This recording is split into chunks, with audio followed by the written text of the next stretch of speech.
Welcome to Quiet Scare, where horror doesn't scream, it whispers.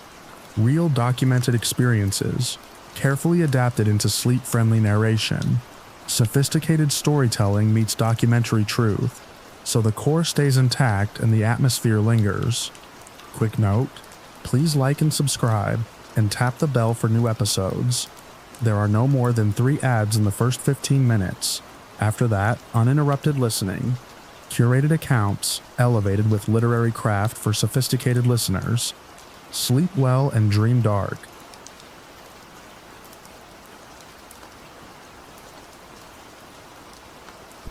I didn't notice the delay at first. That was the problem.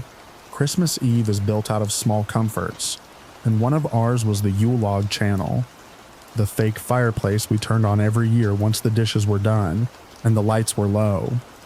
It had been playing since late afternoon, crackling softly from the TV while the real fireplace stayed cold and unused.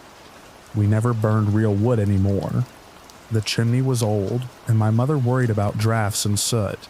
The digital fire was cleaner, safe, something to glance at while you drifted towards sleep. I was on the rug, leaning back against the couch, folding bits of wrapping paper that had escaped the trash bag.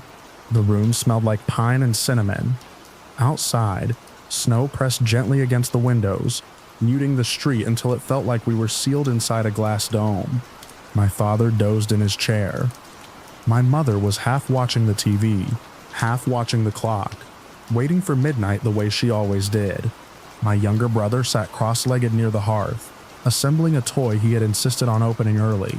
That was when I noticed the fire looked wrong. Not wrong in a dramatic way, not flames turning blue or faces in the embers. It was subtler than that. The logs on the screen weren't quite where they should be. The angle was off, like the camera had shifted a few inches to the left. I remember thinking the channel must have updated their loop. Higher resolution maybe, more realistic framing. I looked away and kept folding paper. A few minutes later, I realized I could see the edge of our coffee table in the TV image. That should have been impossible. The Yule log channel was supposed to be generic, a staged hearth in a studio somewhere. But there it was on the screen, the familiar nick in the wood on the corner, the one my father had cursed when he hit his shin last summer. The perspective was wrong for a broadcast fireplace. It was too low, too close, as if the camera was sitting on our floor, pointed outward. I sat up. The rug fibers shifted under my hands, and I felt suddenly cold, like the room temperature had dropped a degree without anyone touching the thermostat. I leaned forward, eyes fixed on the TV. The digital fire flickered, and behind it, faint but unmistakable, was the outline of our couch. Our couch with its sagging middle cushion and the blanket my mother crocheted, draped over the arm. The fire wasn't in front of the room. The room was behind the fire. I said my brother's name first. Not loudly, just enough to get his attention. He looked up, annoyed, screwdriver paused in midair. I pointed at the TV. He squinted, then laughed and said something about reflections. The screen was glossy. Of course it would pick up shapes from the room. But reflections don't move independently. On the TV, my father shifted in his chair. On the TV, his movement was delayed by a fraction of a second, like a bad video call. He leaned to the side, and then, after a breath, the image followed. My mother noticed then. I could tell by the way her hand froze on the mug she was holding. She didn't speak. None of us did. The only sound was the crackle from the TV speakers, too loud now that we were listening for it, and the faint hum of the refrigerator down the hall. The fire on the screen flared, and for a moment the room behind it blurred like heat distortion. When it settled, I could see myself, sitting on the rug, my head tilted at the same angle, my expression slack with disbelief. I waved. On the TV. The version of me raised their hand a heartbeat later. My brother stood up, his toy clattered to the floor. Forgotten. He took a step toward the hearth, drawn by the novelty of it, by the absurdity. Kids adapt faster to impossible things. They don't have as much invested in how the world is supposed to work. My mother reached for him, too slow. The fire dimmed, not extinguished. Dimmed like someone had turned down a dial. The logs on the screen glowed a deeper red, and the crackling sound dropped into a lower register. The room behind the flames sharpened, every detail crisp. I could see the dust on the mantel, the hairline crack in the drywall near the ceiling, the old family photo we'd never taken down, and then something moved where the fire should have been. At first, I thought it was a trick of light, a shift in the pattern of embers, but it had weight. It displaced the glow as it passed through, like a shadow with mass.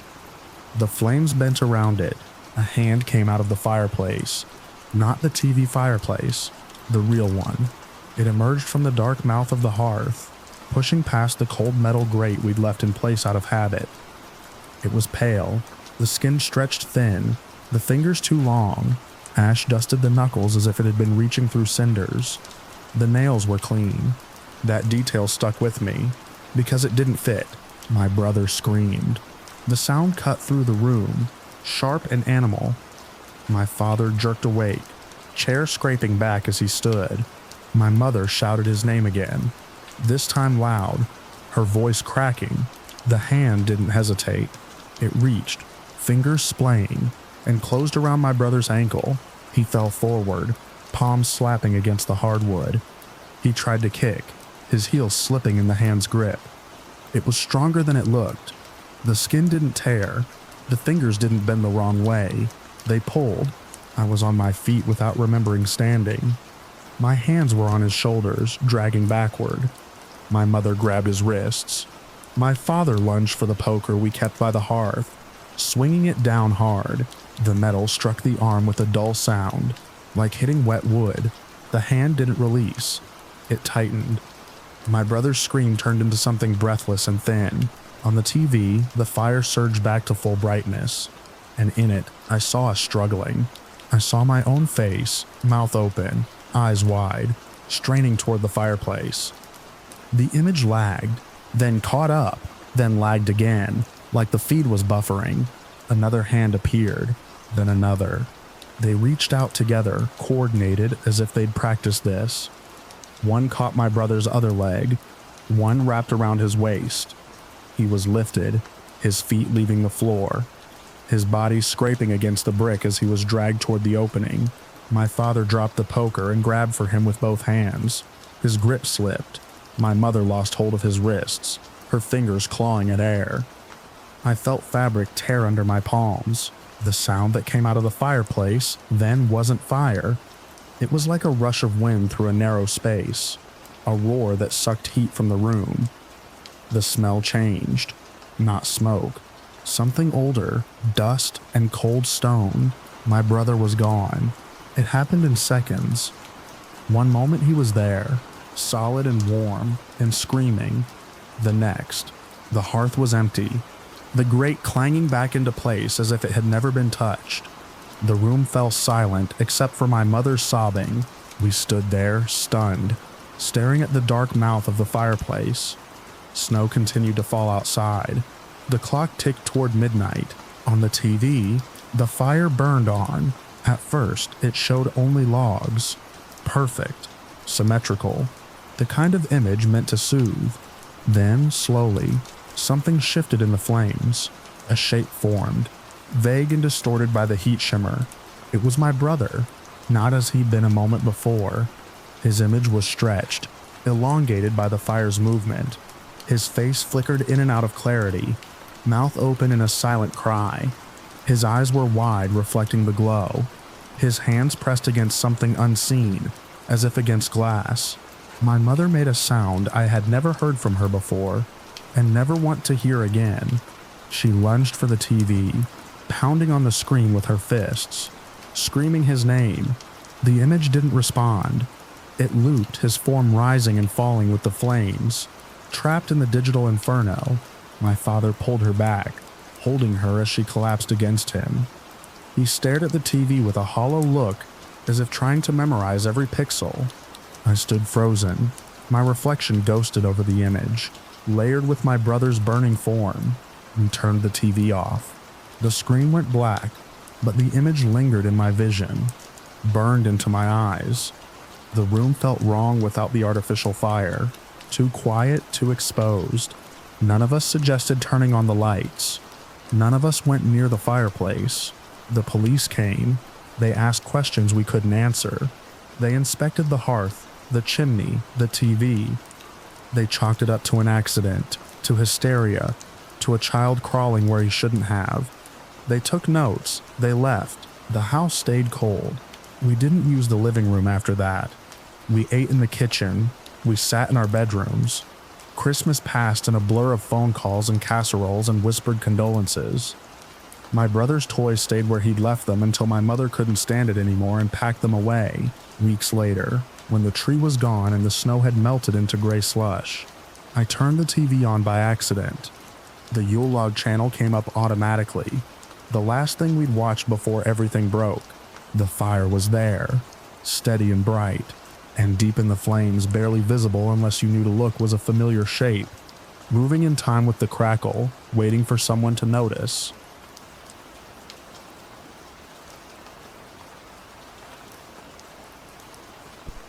I was halfway through the east wing when I noticed the store lights were on. That alone was enough to slow me down. The mall had closed hours earlier, and my route was predictable. Food court doors locked, escalators humming in their sleep mode, the long corridor past the anchor stores empty, except for the echo of my boots and the occasional flicker of a janitor's cart light far off. Clothing stores were always dark by this point. Their security gates were down, their mannequins frozen in their usual poses, waiting for morning. This one wasn't. The storefront gate was still open, lights glowing white and clean like it was mid-afternoon. The sign above the entrance promised seasonal discounts in cheerful block letters, the same sign it had been running since November. I stood there longer than I should have, listening. The mall had a sound when it was empty. Ventilation breathing through the ceiling, distant electrical clicks, the soft squeal of rubber wheels somewhere below. From inside the store, there was something else layered over it. Music. Familiar, tinny, too loud for the hour. I checked my radio. No calls from dispatch. No alarms showing on my handheld. Just a store that should have been closed, lit up and playing its holiday loop like nothing was wrong. I told myself it was a staff mistake. Someone closing late, forgot to shut the gate. It happened. I stepped inside. The temperature dropped immediately. Those stores always ran colder to protect the merchandise, but this felt sharper, like walking into a freezer aisle. The smell was wrong too. Not smoke, not rot. Paper. The dry, dusty smell of torn cardboard and plastic wrap. The front tables were bare. Sweaters that should have been folded into perfect stacks were gone. The racks were empty. Hangers clumped together like ribs. I moved deeper into the store, my flashlight beam unnecessary but comforting as it bounced off the mirrors. That's when I saw the floor. Holiday wrapping paper was scattered everywhere. Red, green, silver. Some of it was torn into long strips, some crumpled into balls, some laid flat and smoothed out like it had been ironed by hand. Ribbon curled across the tiles in loose spirals. Bows had been pulled apart, their wire cores sticking out. In the center of the store, all of it converged.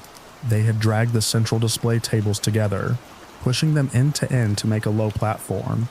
The surface was covered in layered wrapping paper, neatly aligned, corners squared.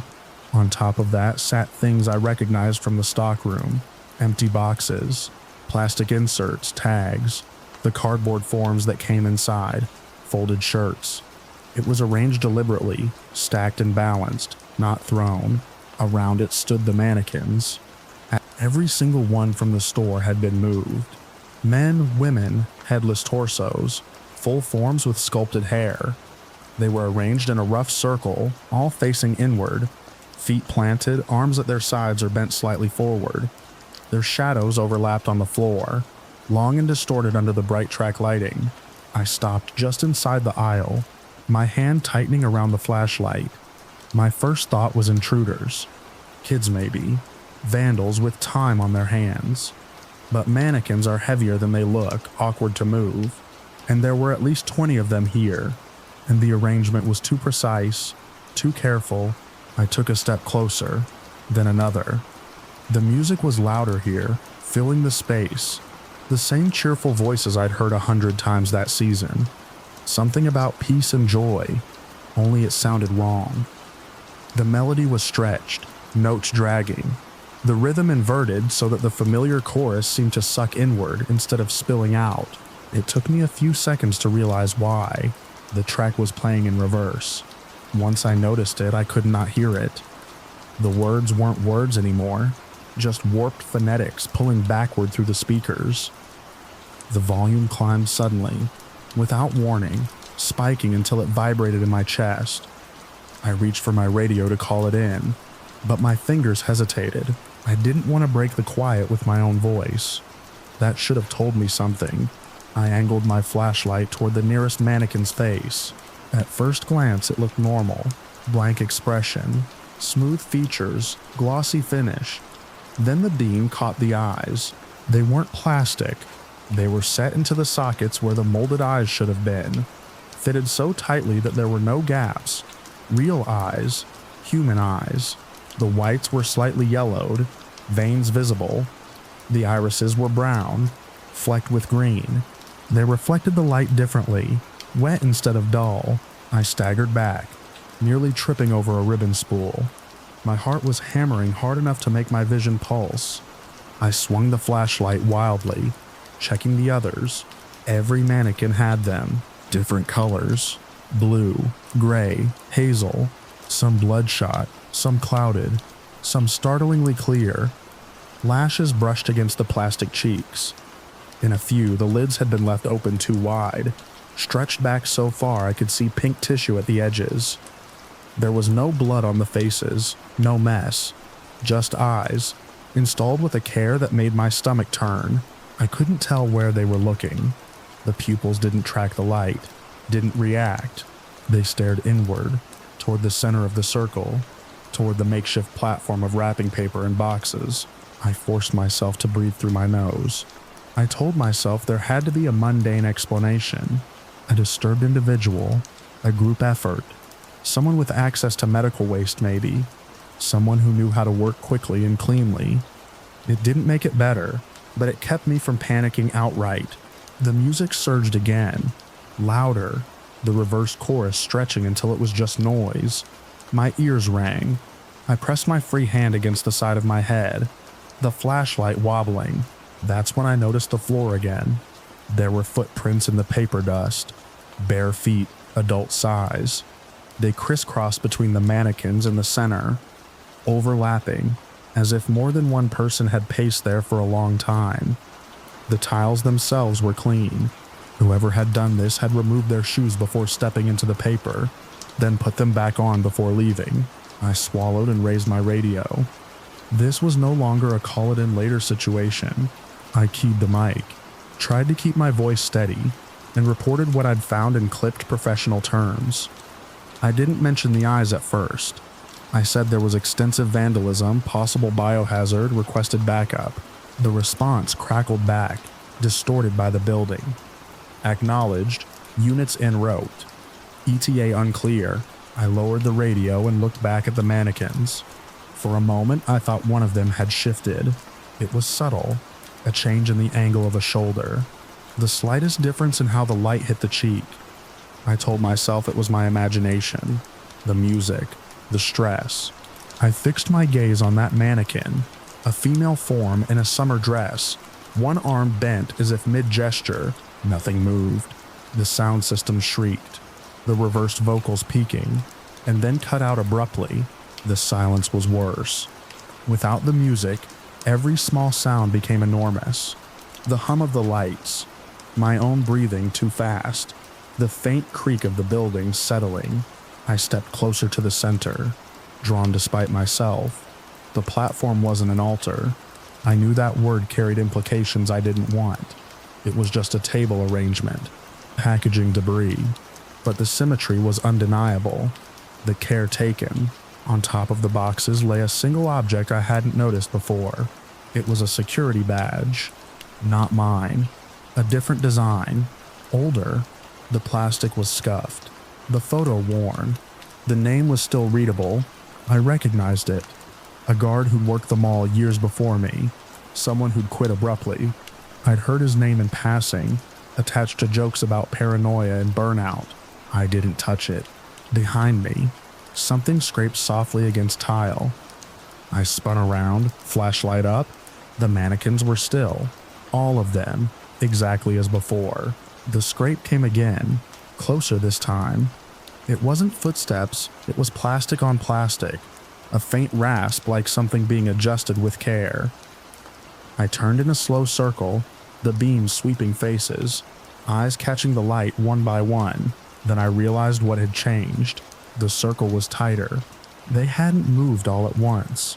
They hadn't lunged or stepped. They were closer by inches, maybe less, each one repositioned just enough to shrink the space around the center. Around me, my throat closed. I backed up until my shoulders hit a rack. Hangers clattering loudly. The noise echoed, sharp in the silence. The mannequins didn't react. I forced myself to walk, not run, toward the exit. Running felt like the wrong choice, the wrong signal. My boots crunched on paper. My flashlight shook despite my grip. Halfway there, the lights flickered. Once, twice. Then they went out entirely. Emergency lighting kicked in, bathing the store in dim red.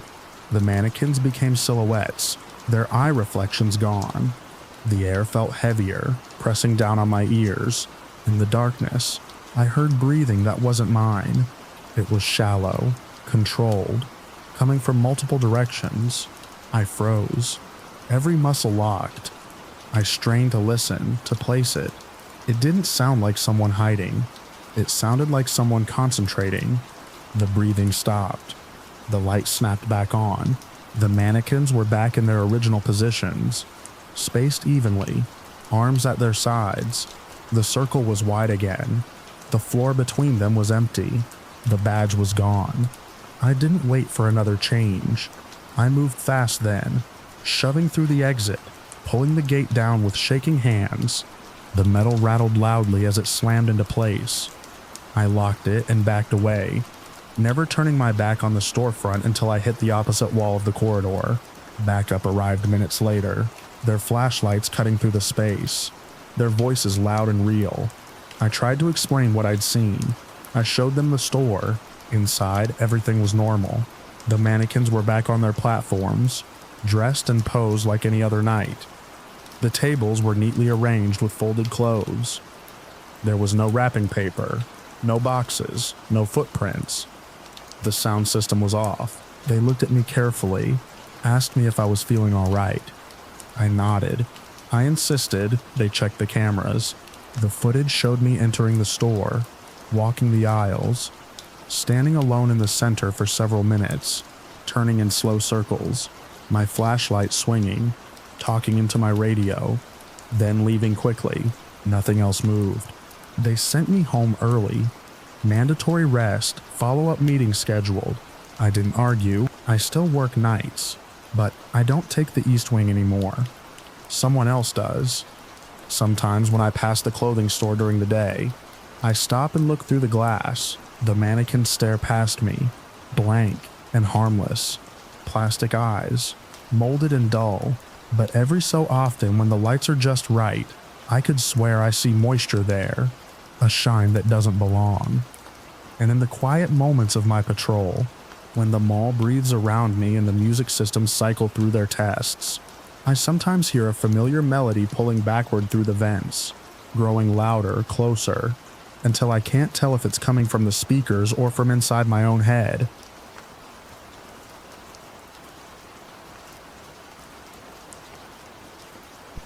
I never liked that thing in the first place. The elf showed up the first December after I bought the house, left on the kitchen counter by my sister with a grin that felt smug even then. Red felt suit, plastic face, the kind of smile that doesn't change no matter where you leave it. I told myself it was just a decoration, a harmless modern tradition meant to watch and report, nothing more. I put it on the bookshelf in the living room and forgot about it as best I could. It moved the first time sometime after dawn. I notice because I am a creature of habit.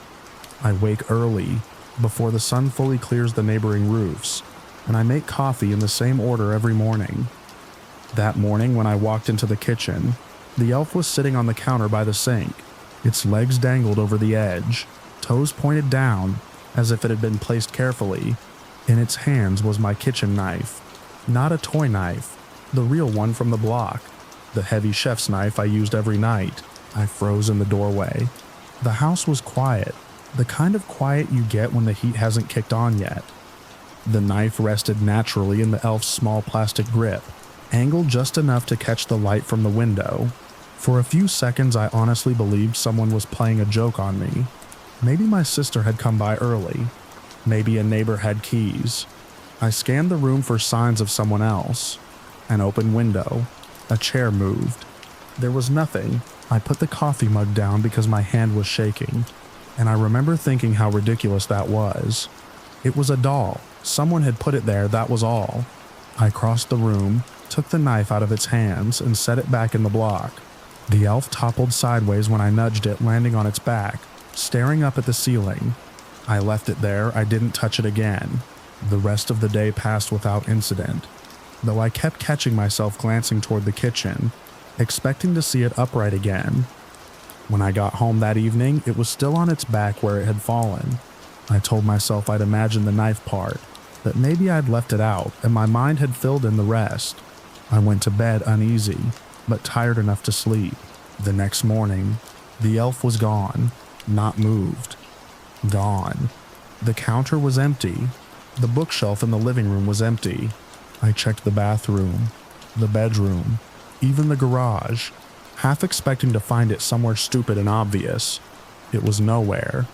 In its place, on the kitchen floor was a thin trail of red liquid.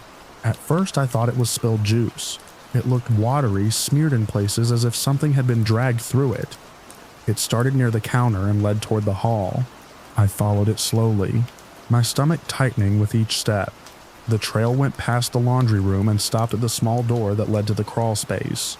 That door is usually closed. It was open an inch. I stood there for a long time, listening. The house made its usual sounds. Pipes ticking, the faint hum of the refrigerator, nothing else. I called my pet's name out of habit, expecting the familiar sound of claws on tile. There was no answer. I called again, louder. Still nothing. I remember kneeling to look closer at the red trail. It had dried in places, darkened to a rusty color. It didn't smell like juice. It didn't smell like anything I recognized. I wiped my finger through it and held it up to the light, then wiped my finger on my jeans and stood quickly, suddenly very aware of how alone I was. I didn't open the crawl space door then. I closed it instead. I told myself I would deal with it after work, after daylight, after I'd had time to think. I locked the door behind me when I left the house that morning. I checked on my pet again before I went, calling, shaking the treat jar. There was no sign. Work was a blur. I couldn't focus. Every red notification on my phone made my heart jump. I called home twice, listening to the empty ringing, as if I might hear something through the line. When I finally drove back that evening, the sun was already low, throwing long shadows across the yard. The crawl space door was still closed. The red trail was still there. My pet was still gone. I spent that night on the couch with all the lights on. I told myself that animals get out sometimes, that maybe the door had been left open, that the trail could have been something else entirely. I didn't say any of it out loud. Saying it would have made it feel less convincing. The next morning, I opened the crawl space. The air that came out was stale and cold. I crouched low and shone a flashlight inside. The beam cut across dirt and insulation, the low wooden supports that held the house up. The red trail continued inside, thinner now, fading as it went deeper. I crawled in on my hands and knees, the space tight enough that my back brushed the beams. My breath sounded loud in my ears. I found the collar about 6 feet in. It was lying in the dirt, unmistakable. I picked it up and turned it over in my hands, my fingers tracing the worn spot near the buckle. I don't remember making any sound, but my throat hurt afterward as if I'd been screaming. I set the collar down gently, like it might break if I dropped it. That was when I saw the rest. Beyond the collar, tucked between two supports, was something arranged deliberately. Small pieces, cleaned and stacked, forming a seat no bigger than a shoebox. A throne, bones, too small to belong to anything large, fitted together in a way that suggested time and care. At the top, propped against the beam, was the elf. It sat upright, legs crossed, hands resting on its knees. Its smile looked the same as always. There was no knife this time. There didn't need to be. I backed out of the crawl space without turning around. My head hit a beam and I didn't feel it until later. I slammed the door shut and pushed a chair against it, then another. I sat on the kitchen floor for a long time, staring at the place where the trail had begun. I didn't call anyone. I don't know why. I think part of me knew how it would sound. A missing pet, a doll, a mess under the house. I cleaned the trail with bleach until the floor smelled sharp and my eyes burned.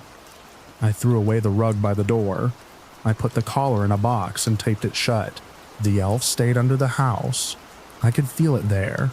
That sounds crazy, but it's the only way I can explain it. The house felt occupied in a way it hadn't before, like something had claimed it. I slept in the guest room with the door locked. Every morning I checked the crawlspace door. It stayed closed. Nothing else moved. Nothing else went missing. December ended. I packed away the decorations I had put up, leaving the box with the elf's picture on it empty. I told myself I would deal with it later. I told myself a lot of things. It's been years now. I still live in the house.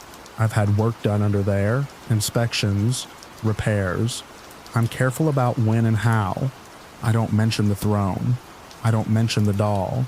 I don't put up decorations that watch. Sometimes, early in the morning, before the sun clears the roofs, I hear something shift beneath the floorboards, a small, careful movement, like someone settling into a seat they've earned. I don't investigate anymore. I make my coffee, and I don't look down at the floor because I know where it leads, and I know what modern traditions can become when they find a place to sit.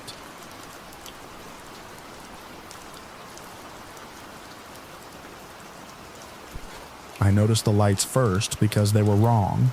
They were supposed to be steady, a warm outline tracing the banister and the tall windows, the kind of tasteful Christmas display that makes an old Victorian look less like a museum piece and more like a home. I was in the kitchen rinsing a mug when the rhythm caught my eye through the doorway. A stutter where there should have been calm. On, off, on. Long pause. On, off, off. The pattern repeated, stubborn and precise, and once I saw it, I couldn't unsee it. Outside, the evening had settled into that blue-gray quiet that comes early in December. The house creaked as it always did when the temperature dropped, wood contracting, pipes complaining. I dried my hands on a towel and stepped into the parlor, my boots soft on the old rug. The lights along the mantel flashed again. Not random, not the hiccup of a bad bulb. They were speaking. I live alone. That's been true since I bought the place, since I signed papers and accepted keys heavy with history. The house is tall and narrow, 3 stories with a steep roof and a footprint that looks simple from the street. There is no basement. That was one of the selling points, or at least something the inspector noted with relief. No below grade, he'd said, tapping his clipboard. Less moisture, fewer surprises.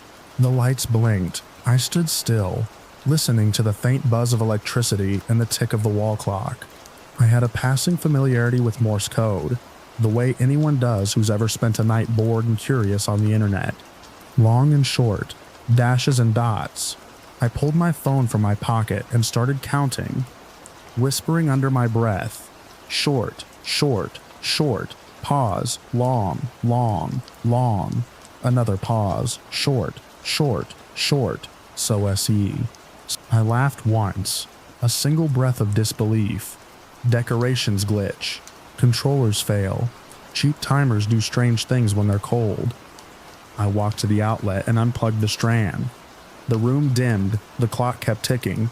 The house sighed. I plugged it back in. The lights resumed, immediately, as if they had been waiting. I sat on the edge of the couch and watched. The pattern shifted, longer phrases. My fingers moved on the phone screen, translating as I went, the humor draining away with each letter. Help Hull from, basement, I stared at the word until it blurred. The parlor smelled faintly of pine from the tree I'd hauled in earlier that afternoon. The branches were still tied with twine, waiting for me to make time. There was no basement. I had walked every inch of this house before I bought it. I had measured rooms, counted outlets, cursed the narrow staircase. There was no door I had missed, no set of stairs descending into darkness. The lights kept blinking. From basement, I stood and walked the perimeter of the room, checking the outlets, the controller box. It was warm in my hand, plastic humming. I tried another strand, plugged it into the same outlet. That one glowed steady. The original continued its message, unconcerned with my tests. The words repeated, patient, relentless. I did what people do when something impossible intrudes on the mundane. I tried to explain it away. Maybe a neighbor's signal bleeding through, some interference riding the line. Maybe I had misread, my brain imposing meaning on noise. I opened the breaker panel and flipped switches until the parlor went dark, the clock stopping with a soft click. In the sudden quiet, my ears rang. When I restored power, the lights came back to life and spelled the message again. Cleaner this time, as if grateful for the reset. My phone buzzed in my hand. A text from the utility company about a planned outage next week.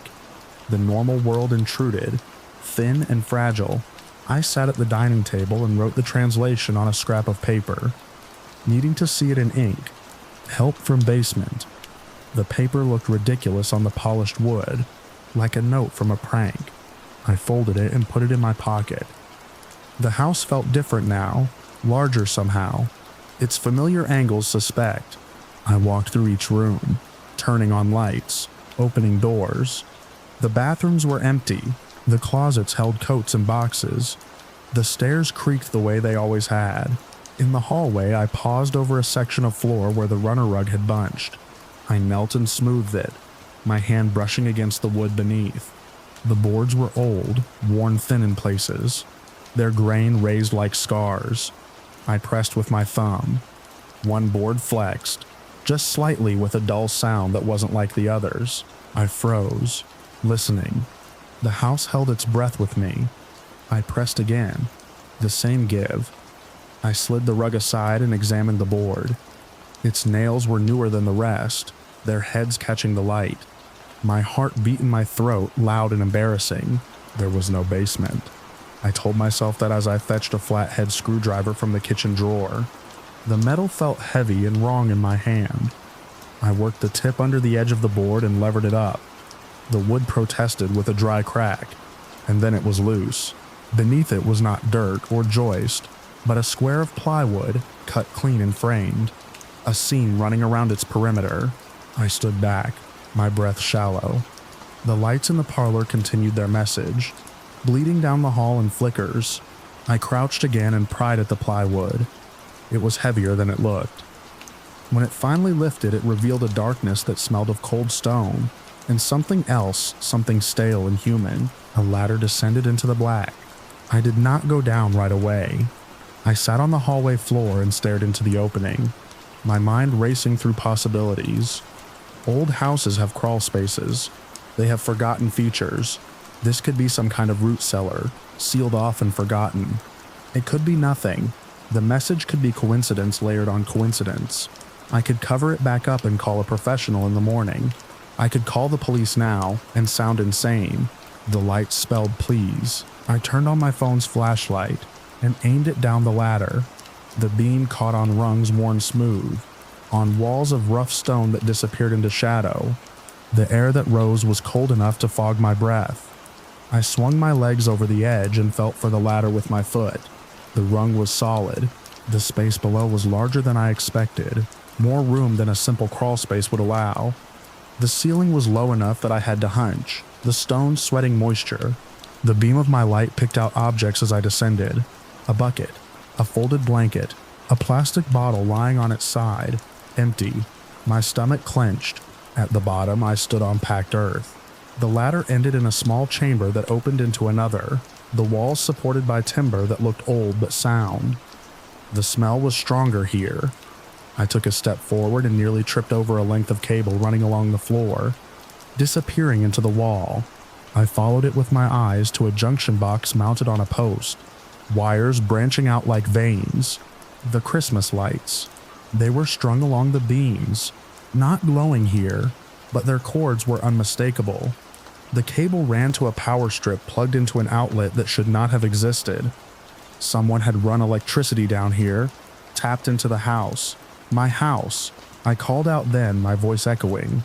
Thin and useless. I used my name as if that mattered. The answer was a sound that might have been a cough or a laugh. I moved toward it, my light shaking. The second chamber held a cot, a metal frame with a thin mattress. A person lay on it, curled on their side, their face turned away. They were wrapped in layers of clothing, their hair matted. The sight of another human being in that place hit me like a blow. I dropped to my knees beside the cot, words spilling out of me, apologies and promises tangled together. They turned their heads slowly. Their eyes were open, too bright in the beam. Their mouth moved. Sound came out, but it took me a moment to understand it as speech. They were asking how long it had been. They were asking if I could hear the lights. I nodded, my throat tight. I told them help was coming, that I would call someone, that everything would be okay. I did not know if any of that was true. I asked how they got there. I asked who they were. Their answers were fragments, names and dates that did not line up, a story that slid sideways when I tried to grasp it. They talked about the house as if it were alive, as if it had made room for them. I stood, backing away, my head swimming. The cable at my feet hummed faintly. The lights upstairs flashed on my mental map. Dutiful and obedient, I climbed the ladder on shaking legs, emerged into the hallway, and replaced the plywood and board as best I could. My hands clumsy. I shoved the rug back into place. In the parlor, the lights went dark as I unplugged them. The sudden silence was worse than the blinking had been. I called the police. I tried to explain. Words failed me. I waited, sitting stiffly, staring at the blank mantle, the unplugged strand coiled like a dead thing. Somewhere beneath my feet, the house held its secret, breathing quietly. When the officers arrived, I led them to the hallway. We pulled up the rug together. The boards were solid, unbroken, their nails old and flush. There was no give when we pressed, no seam, no hatch. They looked at me with concern, with the practiced neutrality of people who have seen many kinds of trouble. They checked the rest of the house, politely thorough. There was no basement. They left me with pamphlets and suggestions. I stood in the doorway and watched their car disappear down the street, its lights a brief echo of the pattern that had started everything. I went back inside and sat in the parlor until the clock chimed the hour. The tree stood undecorated, its branches sagging. Later, when I lay in bed, the house settled around me. I thought about the cable I had seen, the junction box, the cot. I thought about the way the person's eyes had followed me, hopeful and afraid. I listened for tapping, for signals in the pipes, for anything that might resolve the impossible into something I could act on. The silence pressed in, heavy as the old walls. I did not sleep. Near dawn, I got up and walked the hallway again, my bare feet cold on the floor. I knelt and pressed on the boards. They were unyielding. I smoothed the rug, careful and precise. When I stood, the house felt as it always had, tall and empty. In the gray light, the parlor looked harmless, the unplugged lights inert. I plugged them back in. They did not blink. They glowed steady, a soft, ordinary warmth. I stood there until my legs ached, waiting for a message that did not come. The house offered me nothing, only the creak of wood and the promise of another evening. I unplugged the strand and put it back in the box, my hands sure and practiced. Somewhere below, if below still existed, someone waited, and I had no way to reach them again. No proof they had ever been there, only the memory of a signal that found me once, and then went quiet, as if it had said all it could say.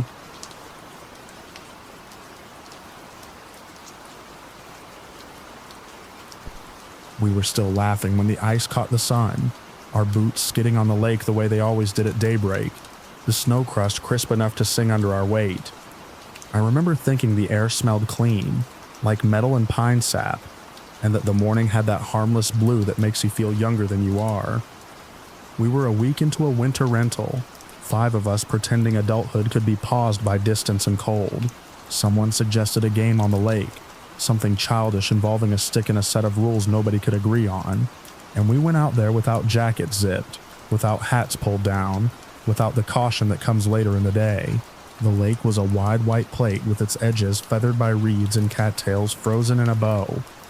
The woods rose around it, dark with spruce and birch, a ridge lifting on the far side like a shoulder. The sun was just clearing the tree line when we saw it near the middle, a shape that didn't belong to snow or ice the way the rest did. At first it looked like an art project abandoned by someone with too much time and too little sense. A human figure carved from clear ice, upright and perfect, as if someone had stood there and been caught mid-step. We skated closer because that's what you do when you think you've found something whimsical. The ice around it was smooth, glassy, with the faint scarring of refrozen cracks. The figure was clear enough that you could see the faint clouding where air had been trapped. Someone joked about a winter festival. Someone else said it was creepy but impressive. I remember the light, how it bent through the ice and painted pale rainbows on the snow. It was still just a sculpture then, a novelty to point at. The scream started when the sun hit the face. It wasn't loud at first. It was thin and cut, like breath pulled across a sore throat.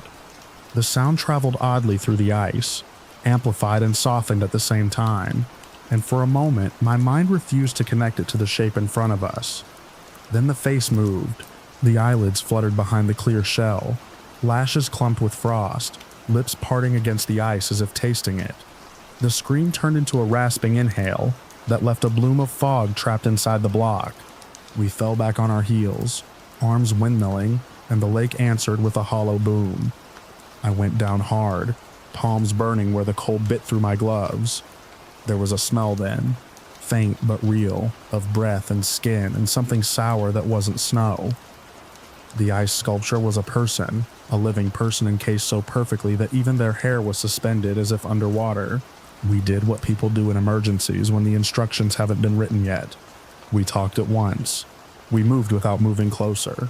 Someone said we had to get them out. Someone said we had to get help.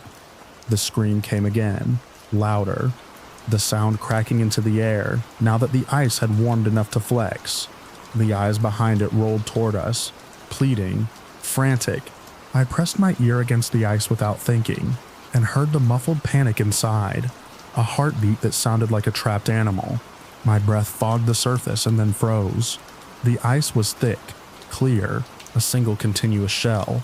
There were no seams, no obvious place to break it without hurting the person inside. I could see the faint red of their fingers where they pressed against the inside, the skin blanching and flushing as circulation fought the cold. It was then I noticed the ridge. At first it was just a glint, a line of reflected light that didn't belong to ice or snow. Then it resolved into metal, a long wand connected to a hose that disappeared behind a stand of trees. A man stood there, far enough away that his features were lost, close enough that his posture was unmistakable. He wasn't hiding, he was watching. The man held a high-pressure water sprayer, the kind used to strip paint or carve channels in concrete. Even from that distance, the hose was thick, industrial. The water at its tip sprayed a fine mist into the cold air, catching the sunlight like glitter. He angled it toward the ice figure, just a little, and the mist kissed the surface. The scream spiked, sharp enough to make my teeth ache. The realization came as a physical blow. This wasn't an accident. This wasn't art. This was a hunt, and we had stumbled into the middle of it. We waved. We shouted. We made ourselves big and obvious.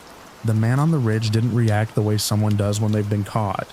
He adjusted his stance and brought the sprayer up, the stream narrowing. He didn't point it at us. He traced the ice careful, methodical, keeping the water moving so it wouldn't crack too fast. He was managing the melt. He was savoring it. I grabbed my phone and called emergency services. My fingers numb enough that I had to look at the screen to be sure I was pressing the right buttons. The connection stuttered. The dispatcher's voice was calm and distant. I tried to explain without sounding hysterical. A person trapped in ice on a frozen lake. A man with industrial equipment. A ridge. Daybreak. Snow. The scream inside the ice faltered, turned into a wet cough. The person's head sagged forward as the ice softened around their neck. I knew enough about cold to know what was happening, about shock and exposure, and the way warming too fast can be as dangerous as freezing. We needed tools. We needed insulation. We needed help. We didn't have. One of us ran back toward the shore to fetch anything from the rental, slipping and swearing. The rest of us stood there useless and terrified, our attention split between the victim and the man on the ridge. He shifted his weight, testing something. The sprayer's note changed, the pressure rising. The water cut a thin channel down the ice torso, steam lifting where it hit, when the siren wailed in the distance, faint but real. The man finally looked away from his work. He turned his head toward the sound, then back to us. Even at that distance, I felt the weight of his attention. He lowered the sprayer and took a step back, disappearing into the trees. We thought it meant he was leaving. The ice cracked with a sound like a gunshot. A fissure spidered across the chest, the channel widening as water pooled and ran.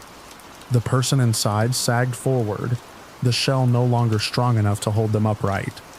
We rushed in then, instinct overpowering fear, bracing the block with our bodies, trying to keep it from collapsing. My gloves froze to the surface. The person's breath came in ragged bursts, fogging and freezing. The woods answered with a different sound, the crunch of boots on snow that wasn't on the lake. The man didn't come back to the ridge. He came down toward the shore, angling to cut us off from the path we'd taken. The hose snaked behind him, dragging over branches. The sprayer was up again, not aimed at the ice now. We didn't wait to see what he would do. We pulled away, tearing gloves free, skin burning. The person in the ice made a sound that might have been a word. I didn't understand it. I don't think they expected us to leave them. I don't think they could imagine anything else. We ran. The lake is flat until it isn't, until your feet find the places where ice and snow meet and don't agree. We scattered without planning, each of us choosing a direction that felt like escape. I headed for the trees on the opposite side, lungs tearing at the cold, ears full of my own blood. Behind me, the sprayer roared, a sound like tearing cloth, magnified by pressure. A line of water cut across the ice, skidding, spraying, turning patches slick as glass.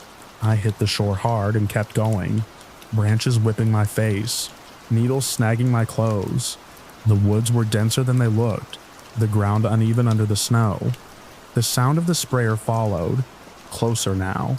The hose catching on trunks, the man grunting as he yanked it free. He knew the terrain. He moved like someone who had planned this. I didn't look back until I tripped and went down. Breath punched out of me. When I rolled, snow filling my mouth, I saw him between the trees, closer than I expected. He wore insulated coveralls and a hood, his face still indistinct, his eyes hidden by glare. The sprayer swung toward me, and I scrambled, rolling again, the stream slicing through where I'd been a second before. The water cut bark, shaved snow, burned where it touched exposed skin.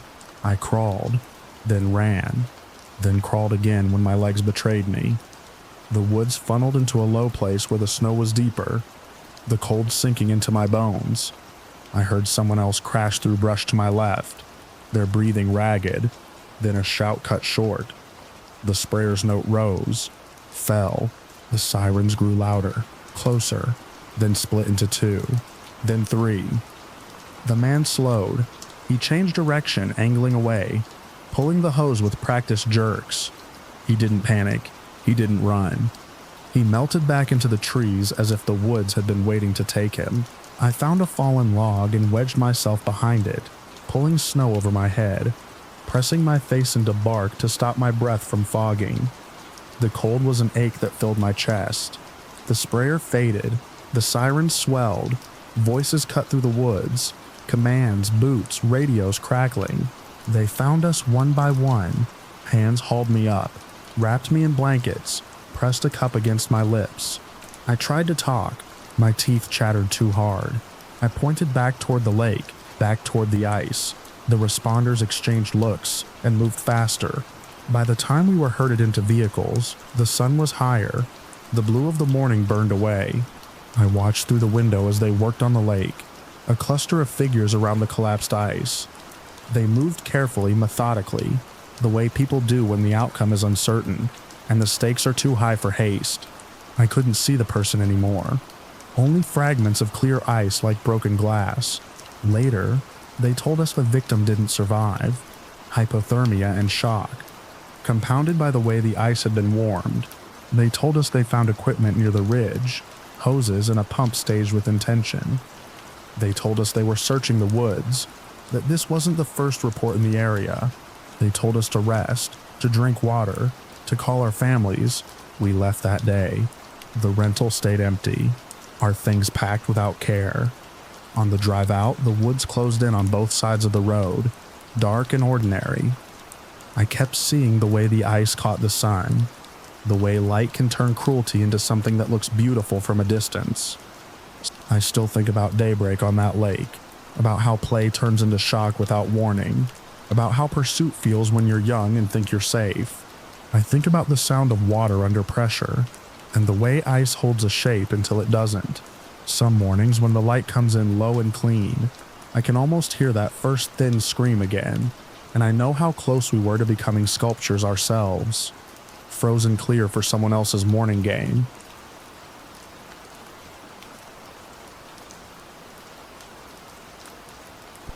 I found the nutcracker the week after I moved into the house, when the nights were still cool and the streetlights outside hummed without flicker.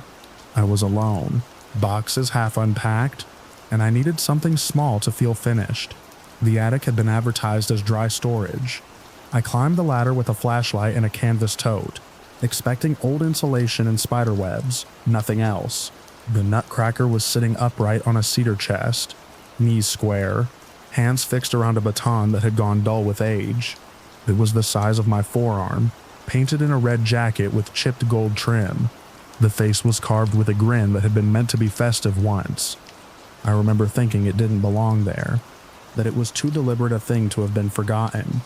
There were no tags, no dust pattern to suggest it had been moved recently. I put it in the tote because it seemed wrong to leave it alone. Downstairs, I set it on the mantel. It fit the house better than I expected, like it had been measured for the space. I told myself it was just a decoration, a curiosity from some previous owner who had liked kitsch. I went to bed early, exhausted, and didn't think about it again until the next night. The first movement was small. I noticed it because I am particular about straight lines. The nutcracker had been centered on the mantel between two candle holders. I went to the kitchen, came back, and it was closer to the left candle by a finger's width. I moved it back and blamed the slant of the floor, then felt embarrassed for even noticing. Old houses settle, wood shifts. I went to bed. The second night, I tested myself. I placed a strip of painter's tape on the mantel, marked the nutcracker's heels, and took a picture on my phone. I turned my back to rinse a glass, came back, and the heels were just beyond the tape. Not much, several inches maybe, enough that my stomach tightened before my brain could argue. I lifted it. It was heavier than it looked, dense in a way carved toys usually aren't. The paint was cool. I set it back exactly on the tape and stood there, counting my breaths until the tightness eased. When I turned away again, it did not move. I laughed at myself and took the tape off, telling myself I had invited the trick by testing it. That night, I dreamed of teeth. It was on the third day that I saw the mouth properly. In daylight, with coffee cooling on the counter, I bent to wipe the mantel and noticed the teeth weren't carved wood. They were irregular, off-white, with the faint translucence of enamel. They were set into the jaw at slight angles, each one distinct, molars, notched with tiny grooves, the way real teeth are worn by years of use. I didn't touch them. I stood and stared until the coffee went cold. I told myself it was a clever restoration. Someone had replaced the teeth with something meant to look realistic. People do worse things with antiques. I told myself that until I realized I could see hairline cracks at the gum line where glue had yellowed. The smell, when I leaned close, was faint and sweet and wrong. That evening, I wrapped the nutcracker in a towel and put it back in the attic. I set it deep inside a cardboard box, under old paint cans. I didn't feel relief so much as a tight, watchful patience, like waiting for a storm to decide which way it would go. At night, the house was quiet, in the way only residential streets get after midnight. No traffic, no sirens, just the distant tick of cooling pipes and the refrigerator's hum. I lay awake longer than I wanted to. At some point, there was a sound from above, not a step, not a thump, just a dry click like wood on wood. I didn't get up. I waited for it to become something I could name. It didn't. In the morning, the attic ladder was down. I stood under it and looked up at the square of darkness. The towel lay on the floor, unfolded. The box was still where I had put it, collapsed inward as if something heavy had been lifted out. I took the nutcracker and carried it back downstairs with the towel wrapped tight around its head. I didn't set it on the mantel. I put it on the kitchen table, face down, and opened every window. That was the day it started moving. When I wasn't testing it, I would set it on a chair, turn to wash my hands and feel it behind me before I saw it, closer than it should be, several inches at a time, always when my back was turned, always silent. I tried placing it in a closet and wedging the door shut. I found it later at the base of the stairs, upright, as if waiting to be noticed. I stopped sleeping in my bed. I dozed on the couch with the lights on. I kept the nutcracker in the sink, under a pan, then in the bathtub with the drain closed. Each place bought me a few hours of nothing happening, which felt worse than proof. The house felt smaller, its ordinary rooms narrowing around an object I couldn't explain without sounding ridiculous, even to myself. On the fifth night, I woke to pressure. It was heavy and specific, pinning my shoulders, pressing my chest down until my breath came shallow and fast. The room was dark except for the digital clock's red numbers. The nutcracker stood on me, feet planted on my sternum, its painted boots leaving cold circles through my shirt. Its face was inches from mine. The jaw was open, the teeth clicking together in a slow rhythmic pattern that matched the clock's seconds. I tried to shout. My throat worked, but no sound came out. I could smell the faint sweetness again, closer now mixed with old varnish. The eyes were glass, blank, reflecting my own face in tiny curved halves. I shoved at its legs.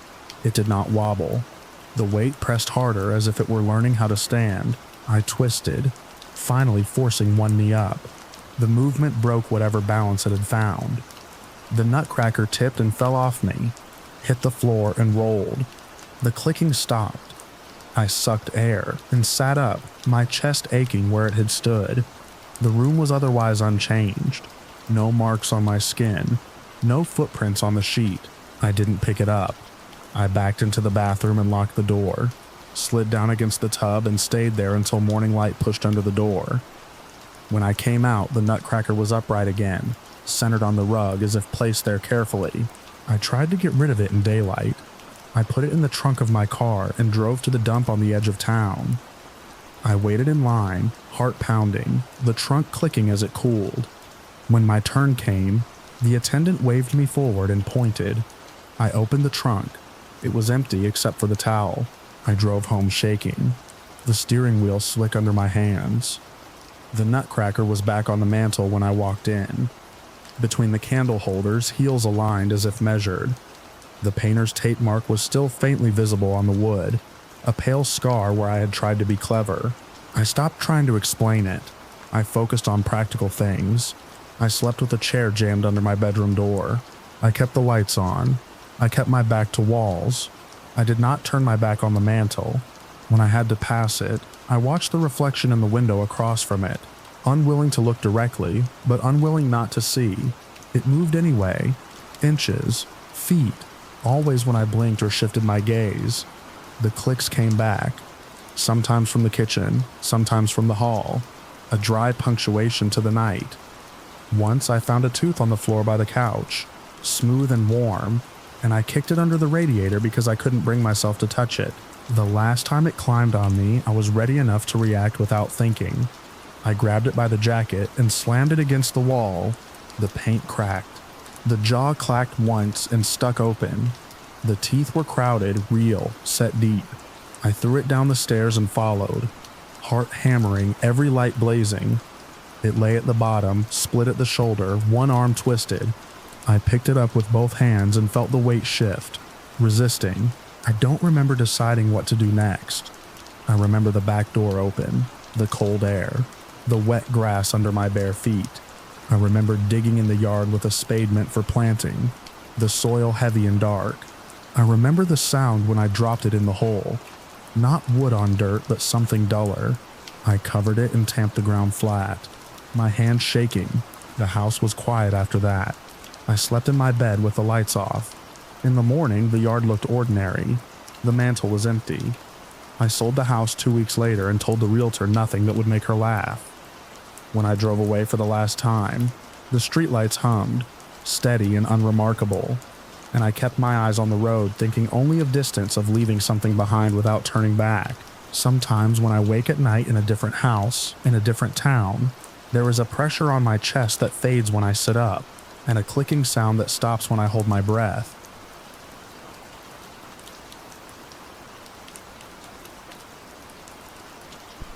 I still have the envelope.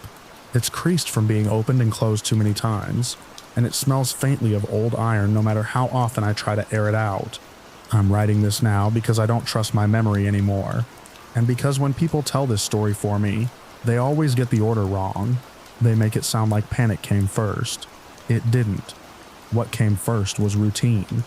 The week before Christmas, I helped my child write a letter to Santa at the kitchen table.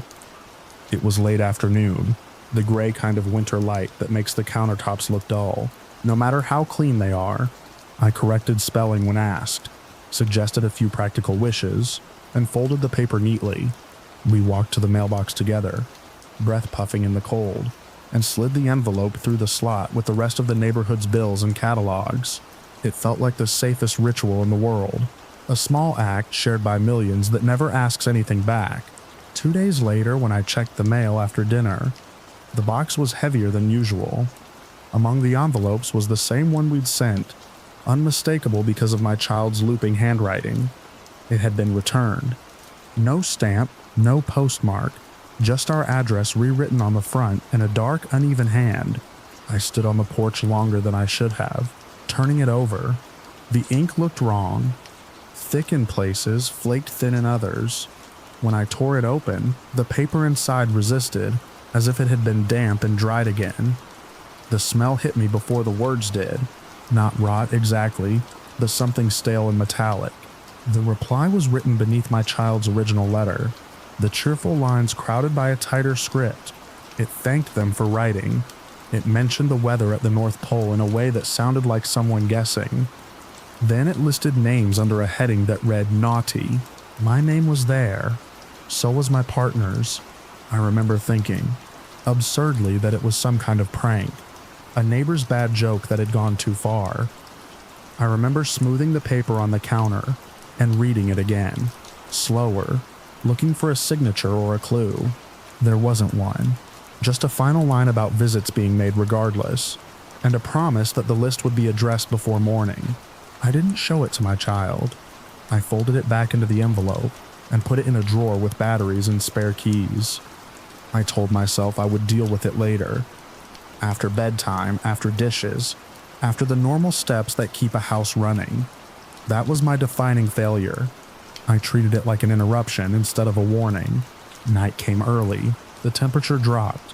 We locked the doors as usual. I checked the windows, the back gate, the garage. I remember pausing under the chimney in the living room, looking up at the clean brickwork and the black square of the flue, and feeling a flicker of embarrassment at my own nerves. There was nothing there. Sometime after midnight, a smell woke me. It crept into the bedroom slowly, heavy enough to be noticed even in sleep. I thought at first that a pipe had backed up, or something had burned in the kitchen. I got out of bed quietly so I wouldn't wake anyone, and followed it down the hall. The living room was darker than usual.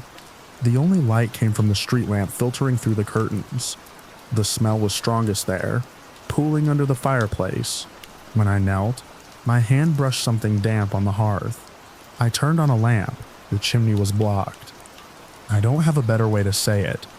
The opening was filled with a mass that bulged outward, pressing against the grate. It was organic in the most basic sense, uneven and fibrous, with a slick sheen in places and a dry crust in others. It looked as if it had been forced down until it couldn't move anymore. The smell was overwhelming up close, a mix of spoiled meat and cold ash. I didn't touch it again. I backed away and stood there, listening to the house settle. No scratching, no movement, just the faint hum of the refrigerator and my own breathing, loud in my ears. I woke my partner. I told them something was wrong in the living room. I didn't mention the letter yet. I wanted to keep the explanation simple until I understood it myself. We stood together in front of the fireplace, the lamp throwing harsh shadows, and watched the mass as if it might shift. It didn't. We checked on our child, sleeping peacefully, mouth open, one hand curled around a stuffed toy. That sight decided everything. Fear sharpened into something colder and more focused. I went back to the kitchen and took the envelope out of the drawer. Under the light, the writing looked darker than before. Not red exactly, but close enough that I didn't want to think about it too hard. I showed it to my partner. They read it without speaking, their face changing in small, precise ways. When they finished, they folded it carefully, as if the paper itself were fragile. We didn't argue about what it meant. We didn't speculate out loud. We did what protective parents do when a threat stops being abstract. We moved. I grabbed coats, shoes, keys. My partner packed a bag with medications and documents by muscle memory alone. We carried our child, still asleep, out to the car. The cold air was a relief, sharp and clean compared to the house. As I pulled out of the driveway, I looked back once. The living room window was dark. The chimney rose above the roofline, innocent against the night sky. We drove to a hotel on the other side of town, the kind with bright lights and a desk clerk who doesn't ask questions at 3 a.m. I didn't sleep. I watched the door and listened to the heater click on and off. Every sound felt like a test I was failing. In the morning, with daylight and coffee, the world tried to reassert its logic. We talked about calling someone, a contractor, a chimney sweep, the police, maybe. We practiced phrases that made it sound manageable. An obstruction, vandalism, harassment.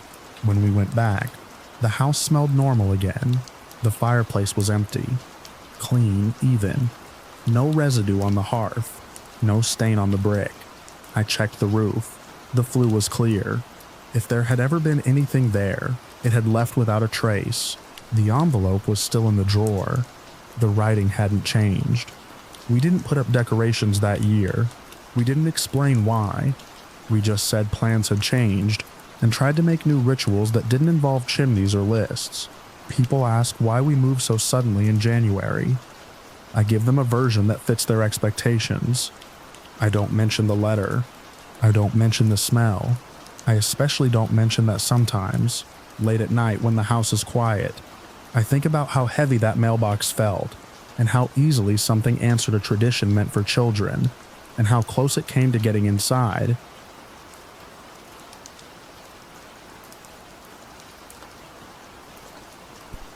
I was hired to watch the house, because the owners didn't trust the pipes in winter, and I needed the money enough to say yes without seeing it first. The place sat alone at the end of a plowed drive, snow banked on both sides like a channel cut through white stone. I arrived after dark with my duffel and groceries, boots squealing on the porch boards, and I remember noticing how quiet it was inside once the door shut. No road noise, no neighbors, just the tick of cooling walls and the soft whine of the furnace finding its rhythm. They'd left a note on the counter about the thermostat, the emergency shutoff, and the baby monitor on the hall shelf. The monitor was for their dog, they said, to keep an eye on him when he slept in the guest room. The dog was gone with them, but the monitor stayed. I didn't think much of it. House-sitters inherit a lot of other people's habits. I unpacked, set my phone charging, and walked the house once with the lights on, touching door frames, opening closets, confirming what rooms existed: kitchen, living room, 2 bedrooms, bath, utility room off the mudroom. The hall was short and dead-ended at a linen closet. There were no tricks to it. Snow started again after midnight. I noticed because the windows brightened with the sky's reflection, and the wind shifted its voice. I made tea, killed the living room lights, and left one lamp on in the kitchen so the place wouldn't feel hollow. When I passed the hall shelf, the baby monitor's parent unit glowed. I hadn't turned it on. The screen showed a narrow hallway with a runner rug I didn't recognize.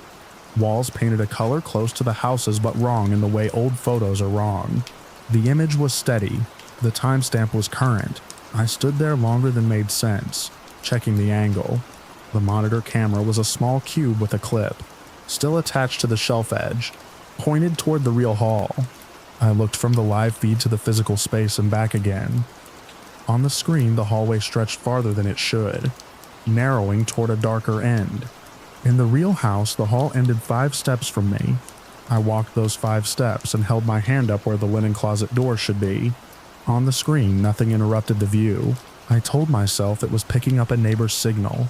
That happened. Cheap monitors bled into each other. I turned the parent unit off, then on again. The image returned unchanged. I unplugged it from the wall. The screen stayed lit for a moment on battery, then dimmed. When I plugged it back in, the hallway came back like a held breath released. I didn't sleep. I moved the monitor to the kitchen table and kept it in my peripheral vision while I sat with my back to the counter. Around 2, the image shifted as if something had nudged the camera. The perspective tilted a few degrees, enough to make the runner rug's pattern slide. I went to the shelf. The camera was exactly where I'd left it, clipped biting the wood, cord slack. I adjusted it deliberately, angling it so the real hall filled the frame. On the screen, the fake hall adjusted too, maintaining its depth. I shut the monitor in the hall closet and went back to the kitchen. I could feel the house's attention in the quiet way you feel weather before it arrives. The monitor thumped once from inside the closet, a soft plastic sound, and then it rang. The sound wasn't an alarm. It was a phone ring, thin and old, with a warble that didn't belong to anything modern. It cut through the furnace noise and stopped my breath. I stood there until the ring stopped on its own. When I opened the closet, the monitor was dark. On the floor beneath it, centered like it had been placed, was a small box wrapped in gold paper. The tape was old and dry. The paper creased at the edges. The utility closet was off the mudroom, not the hall, and it had been locked. I knew because I'd checked the breaker panel earlier and turned the key back to keep myself from fiddling. The key was still on its hook. The box was inside anyway, sitting on the concrete like a dropped star. I carried it to the kitchen without shaking. The weight was wrong for a joke. Inside the paper was a phone I hadn't seen since my childhood. Black plastic. A stubby antenna snapped clean. No SIM, no screen glow. When it rang the way it had in the closet, loud enough to hurt. I didn't answer it. I wrapped it in a towel and set it in the sink. I tried to ground myself with tasks. I checked doors, windows, the furnace pressure. I wrote notes about times and what I'd done. The monitor came back on by itself and showed the hallway again. A figure stood at the far end now, where the light failed. It didn't move. It was shaped like a person the way a coat on a stand is shaped like a person. The camera's night mode flicked on, washing the image in green, and the figure's face resolved into a blank oval. No features, just the suggestion of a head turned toward the lens. I backed away until my shoulders touched the fridge. I kept my eyes on the screen and my hands visible to myself, palms open, to prove I wasn't shaking. The phone rang from the sink. I watched the figure lift an arm that bent where an arm should bend and raise a hand that had too many fingers. The ring cut off. The figure lowered its arm. I understood then that the calls were not to be answered, that the ringing itself was the message. I did the practical thing last. I grabbed my coat, boots, keys. I left the lights on. I didn't look back at the monitor again. Outside, the cold snapped my breath into shards. The drive was already softening under fresh snow, tire tracks filling as I went. When I reached the end of the plow line, I stopped and looked back once at the house. Windows bright, ordinary, exactly where it had always been. I didn't wait to see if the hallway followed me. I didn't stay to prove anything. I drove until the snow thinned and the radio found a station. And when I finally pulled over, the phone in my sink rang in my head with the sound of something calling from a place that shouldn't exist. Ringing and ringing, patient as a locked door, until I left it behind and kept going.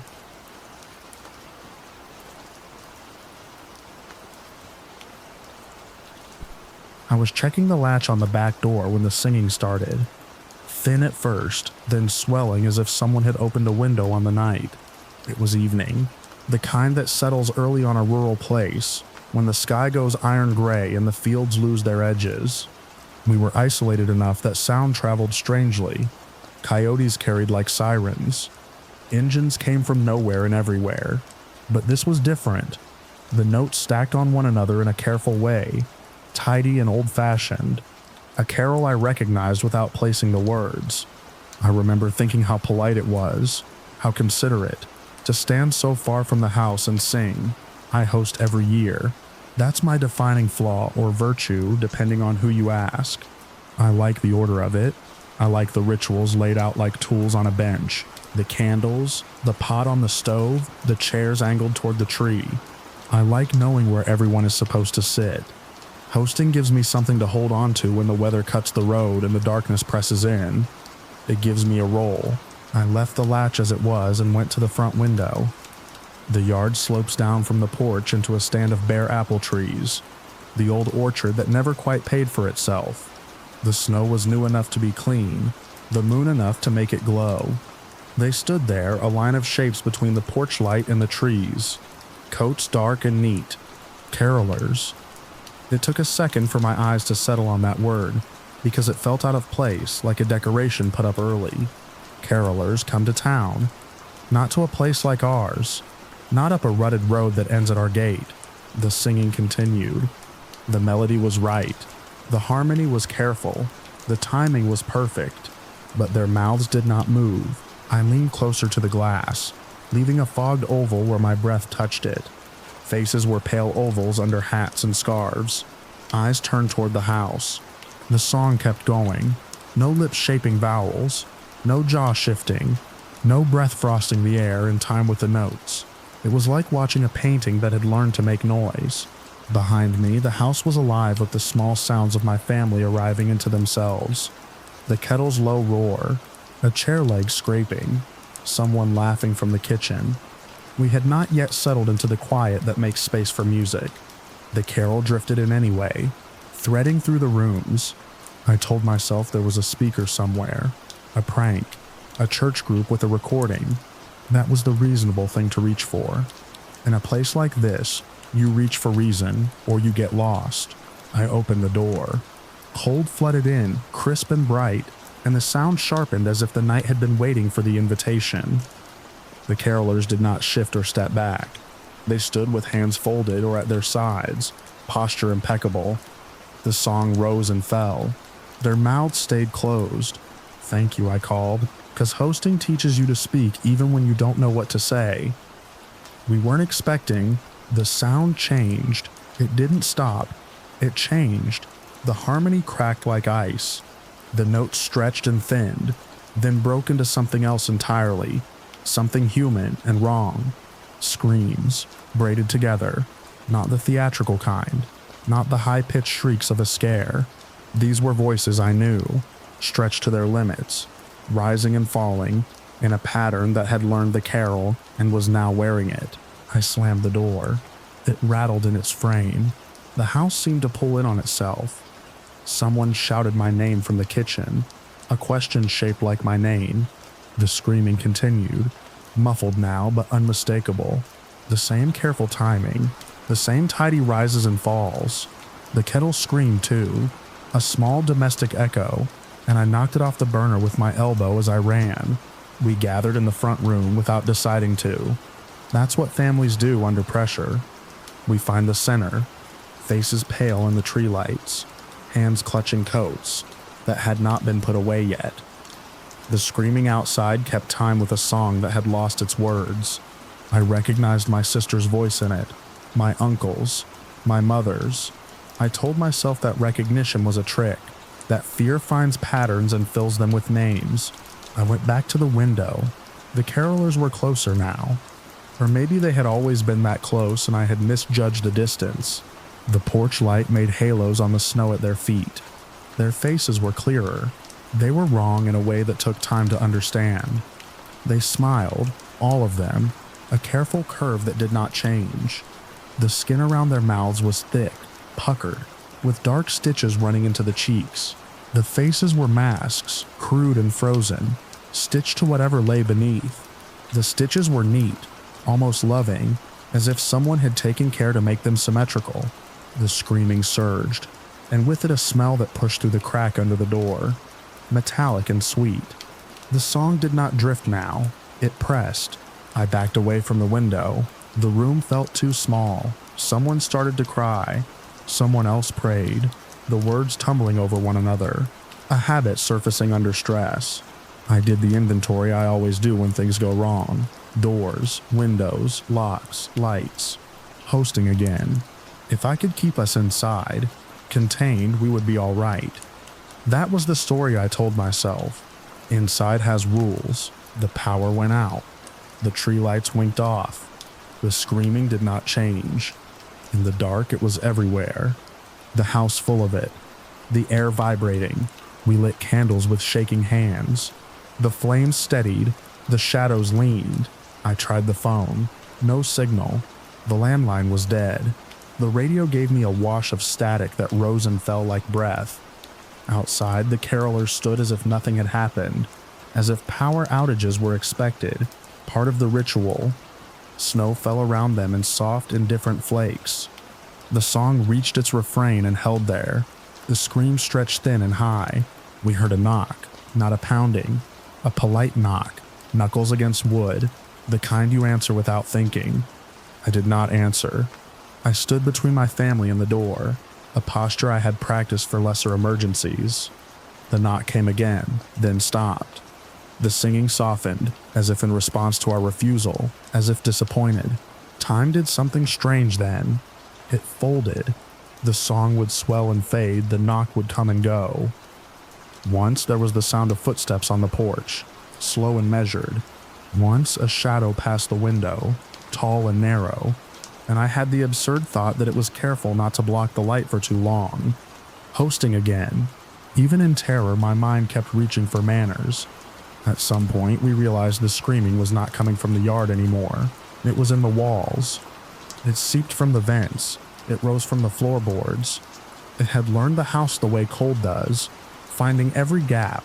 We moved to the center of the room and huddled, backs to one another, eyes on the dark. I counted breaths until I remembered not to count. Numbers felt dangerous. When the power came back, it was without warning, a harsh return. The tree lights blinked on. The radio crackled and died. Outside, the yard was empty. Snow lay smooth and unmarked. The orchard a black lace against the sky. No footprints, no figures, no sound but the wind moving through branches. We did not open the door. We did not look for evidence. We locked everything that could be locked and dragged furniture into place. We turned the house into a small fortress of chairs and tables and fear.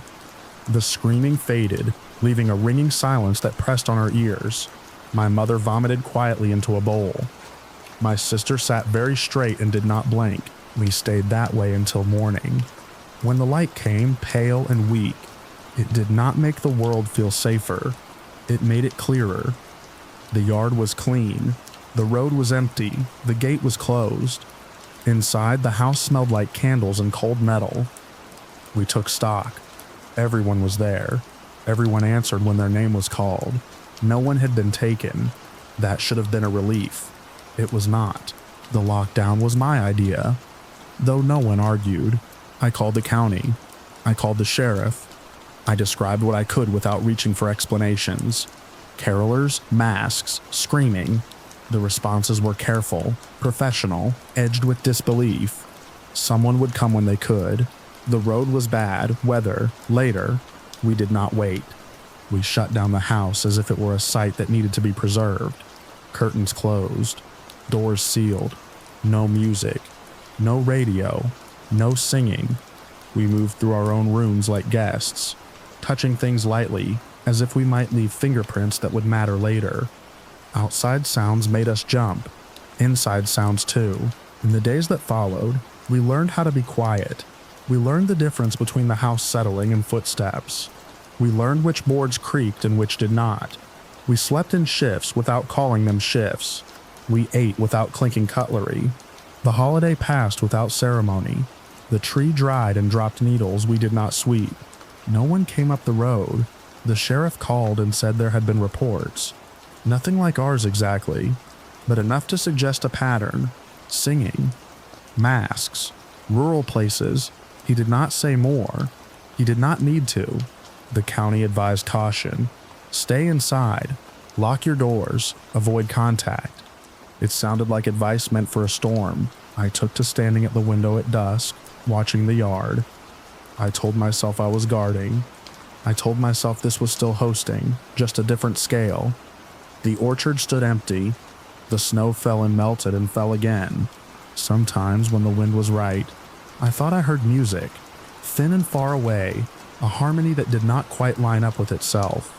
Sometimes, in the quiet of the house, I thought I heard my name woven into it, stretched and careful, a voice that knew how to sing.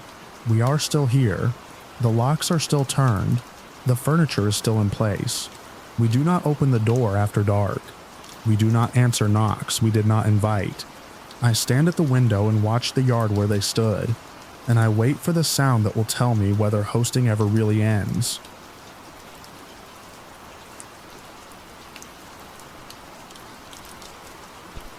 I noticed the first package because it didn't fit the pattern of the street. December in my neighborhood is predictable. The same wreaths go up, the same inflatables sag on lawns, the same delivery trucks idle at the curb every afternoon. That morning when I stepped out to grab my paper before logging in for work, there was a small box leaned neatly against my front door. Brown paper, red twine, and a handwritten tag that said Day 1. I stood there longer than I needed to, keys cold in my palm, listening for movement. Nothing. Just the hum of a distant lawn blower and the click of my neighbor's sprinkler system kicking off. I live alone, work for myself, and I don't get surprise gifts. Anyone who knows me knows better. I carried the box inside and set it on the kitchen counter, then washed my hands before opening it, an old habit from years of freelancing and shipping returns. Inside was a small felt ornament, faded green, shaped like a star. I recognized it immediately. It had hung on the handle of my childhood dresser for as long as I could remember. I hadn't seen it since I was 8. I laughed out loud, a quick, sharp sound that startled me. My mother had a habit of sending things without warning. I assumed she'd found a box in the attic, and decided to be clever about it. The tag didn't have a name, but neither did most of her notes. I texted her a picture. She replied with a question mark and a heart emoji and said she'd call later. She didn't. The day filled itself the way workdays do. Meetings and drafts and coffee, reheated twice. By the time I remembered the ornament again, it was evening. I hung it on the hook by my keys, more amused than unsettled, and went to bed. Day 2 arrived with snow flurries and another box. This one was heavier. Inside was a cassette tape in a cracked plastic case, the label written in block letters I hadn't seen in decades. My handwriting. I used to record myself reading stories, rewinding and correcting when I stumbled. I hadn't owned a tape player since college. The note this time said Day 2 and nothing else. I didn't text my mother. I didn't want to make it real yet. There are certain kinds of coincidences you let breathe for a while, like an ache you don't prod, because you're not ready for the diagnosis. I set the tape on my desk and worked around it, eyes catching on the slanted A in my name every few minutes. By Day 4, I had stopped laughing. The packages came every morning, always placed precisely at the threshold, always wrapped the same way. Inside were things that followed me through my childhood, like a trail of breadcrumbs, a library card with my name stamped crookedly, a pressed leaf from a notebook I'd kept in 5th grade, a cracked snow globe from a school trip I'd sworn I lost on the bus ride home. None of these things had been stored together. Some had been at my father's house, others at my mother's, some in boxes that hadn't been opened since we moved out of state. I spent an afternoon on the phone calling both of them, asking careful questions that didn't sound like accusations. They were confused, then concerned, then defensive in the way people get when they feel accused of something they can't explain. I stopped mentioning the packages to anyone after that. I didn't want to hear theories. I wanted facts, and the facts were simple. Someone had access to my past. On day 7, the box contained a photograph I'd never seen before. It showed me at around 10 years old, sitting on the back steps of our old house, head bent over something in my hands. The angle was wrong for a family photo. It was taken from the side yard through the hedge. I remembered that day only because of the scraped knee under the bandage, visible if you looked closely. I stood at my kitchen window for a long time after that, staring out at my own yard, at the neat fence line and the bare branches etched against the gray sky. The snow had settled into a thin, even layer. There were no footprints except my own from earlier that morning. I installed cameras that afternoon. Nothing elaborate, just a basic system, front and back, motion alerts to my phone. The installation process was tedious, and the normalcy of it calmed me more than it should have. Cables clicked into place, lights blinked green. Problems are easier when they have instructions. The packages kept coming. Day 10 brought a t-shirt from a summer camp I attended once. The logo cracked and soft with age. Day 11. A set of house keys from an apartment I lived in during my 20s. The one with the leaky radiator and the neighbor who practiced trumpet at midnight. Day 12. A Christmas card I'd written but never sent, addressed to a friend I hadn't spoken to since the year I moved away. The escalation was subtle, but it was there. The timeline was closing in on me. I started checking the cameras obsessively. The alert showed delivery trucks, cats, a jogger who passed every evening at the same time. Nothing else. No one lingering. No one approaching the door except me. The packages appeared between midnight and dawn. A gap that the system registered as nothing more than the temperature drop. On day 15, the box was empty except for a slip of paper folded in half. Inside, in the same careful handwriting, were the words, "You kept this longer than you think." I didn't sleep that night. I sat on the couch with the lights off, watching the camera feeds on my phone until my eyes burned. Around 3 in the morning, the back camera flickered, a brief distortion that resolved itself into the usual stillness. I rewound the footage frame by frame. Nothing. The weather turned colder. The neighborhood grew quieter as people left for the holidays. Porch lights stayed dark. Mail piled up. The packages never missed a day. Day 18 was the first time I considered calling the police. Inside the box was my current driver's license, the one I carried in my wallet, the edges worn. I checked my bag 3 times before I let myself believe it wasn't a duplicate. The wallet was lighter in my hands. I remembered exactly when I'd last used it, buying groceries the night before, standing under fluorescent lights, chatting with the cashier about the weather. I sat at the kitchen table with the license in front of me and tried to reconstruct every moment of that evening. I hadn't been bumped. No one had brushed past me. I'd locked my car. I'd locked my door. I checked the cameras again, hands shaking enough to make the screen blur. The footage showed me coming home, arms full, unlocking the door. Nothing else. I didn't call the police. I told myself it would be easier once there was something to point to, some obvious breach. I told myself I was overreacting. I told myself a lot of things. Day 20 arrived with freezing rain that turned the street into glass. The box was larger than usual, heavier. I dragged it inside and cut the twine with scissors instead of untying it. Inside was a calendar, handmade, each square marked with a date and a neat check mark. Every day from December 1st to December 19th was marked. December 20 was blank. My phone buzzed with a camera alert before I could process that. Motion detected backyard. I tapped the notification and held my breath as the feed loaded. There was a figure standing near the fence line, just inside my yard. A silhouette against the pale wash of the security light, features lost to shadow. They were holding something rectangular, held up at chest height, an advent calendar, the same one I was holding. I dropped the phone. It clattered on the tile and skidded under the table. By the time I picked it up again, the yard was empty. The feed showed only rain streaking past the lens, the fence gleaming wet. I didn't go outside. I locked the doors again, even though I knew they were already locked. I sat on the floor with my back against the cabinets until dawn. The calendar clutched in my lap like a shield. The box on day 21 was small. Inside was a single key. Old brass, the teeth worn smooth in places. I recognized it the way you recognize your own reflection in a darkened window. It was the key to my back door. I had never duplicated it. I was meticulous about things like that. The house had come with 2 keys. I kept one on my ring and one in a drawer. I checked the drawer with shaking hands. It was empty. I stood in the kitchen and looked at the back door, at the deadbolt, the handle, the lock I'd used without thinking every night since I moved in. The idea that someone could turn that key, feel the resistance give, step inside, was too large to hold all at once. I called the police then. I laid out the facts in a voice that sounded like it belonged to someone else. Packages, personal items, a key, a figure in the yard. They came, took notes, nodded, suggested changing the locks. One of them smiled in a way meant to be reassuring and said people do strange things this time of year.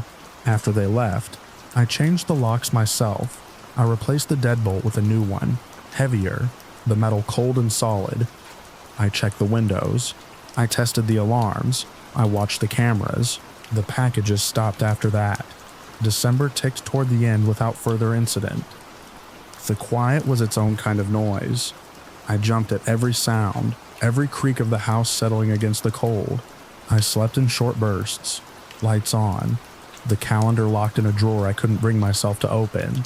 On the morning of December 24th, there was no box at the door. The street was empty, snow piled high and untouched. I stood there longer than necessary, keys in my hand, listening. That night, as I lay in bed staring at the ceiling, my phone buzzed once with a camera alert. Motion detected, backyard. I didn't pick it up. I didn't need to. I knew exactly what I would see.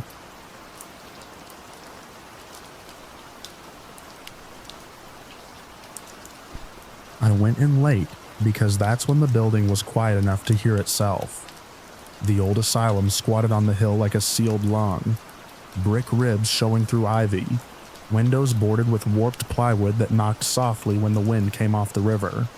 I parked under a dead streetlight, killed my headlights, and stood there a moment letting my eyes adjust, listening to the sub-zero air creak around me. My breath hung low and thick. I tugged my gloves tighter and checked my pack for the 3rd time, the habit calming me the way it always did before a climb or a crawl. Urban exploration isn't about ghosts. Not for me. It's about preservation by witness. I document places before they're torn down or collapse in on themselves. Record the textures and the smells and the way light falls on things nobody's touched in years. I'd been in this asylum once before in daylight, back when the snow hadn't set in, when the floors were damp and the mold had a green sweetness to it.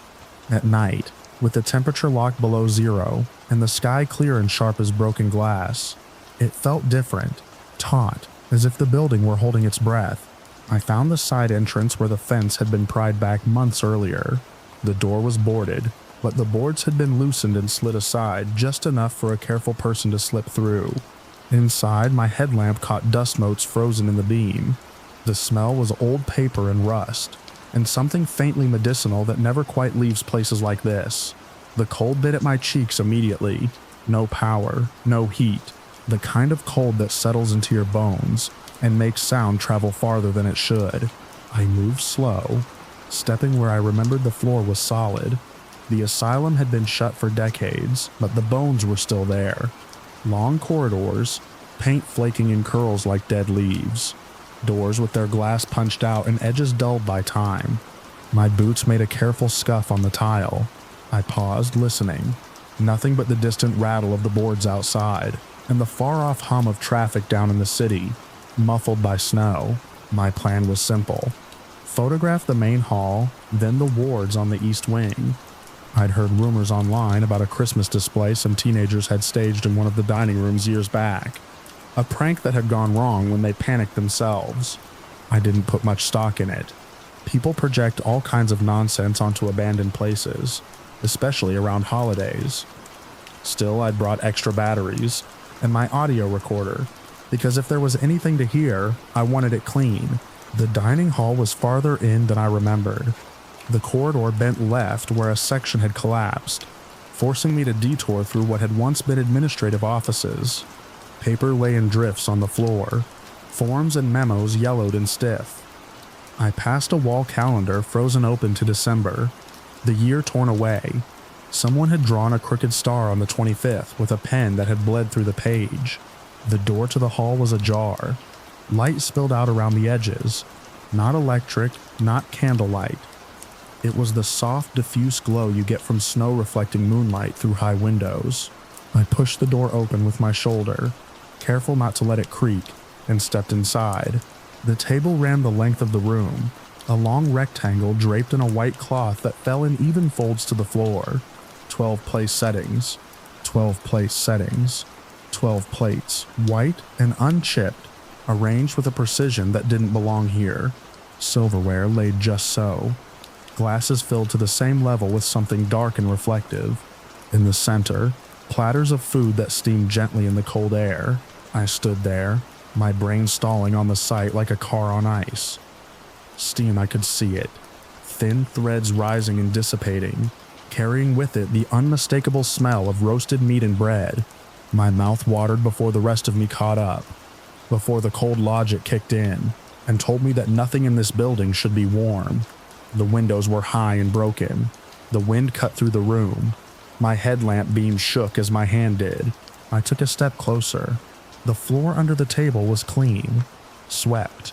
The chairs were pulled in, back straight, their legs aligned.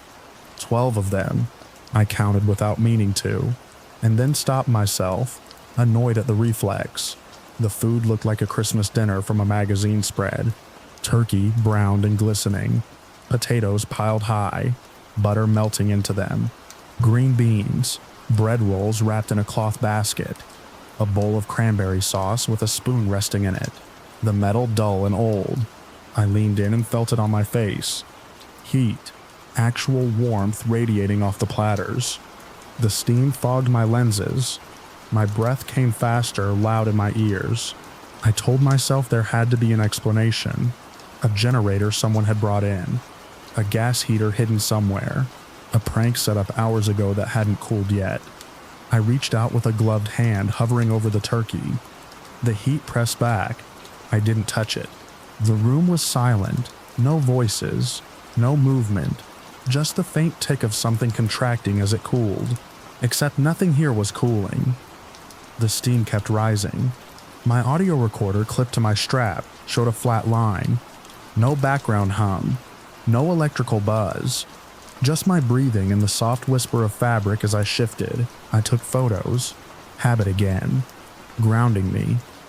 Wide shots, then details. The way the gravy skin trembled when the wind found a crack in the wall. The condensation beating on the glasses. The napkins folded into simple triangles, each with a sprig of something green tucked into it. Pine, maybe? The smell was stronger now, rich and heavy, and underneath it something metallic that made the back of my throat tighten.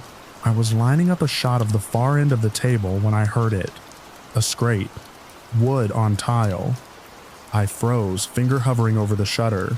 The sound came again. Clearer, multiplied. Chairs scraping back. Not one. Not two. All of them. 12 chairs moving at the same time. Pulled away from the table in a smooth, practiced motion. The sound filled the room, and then stopped.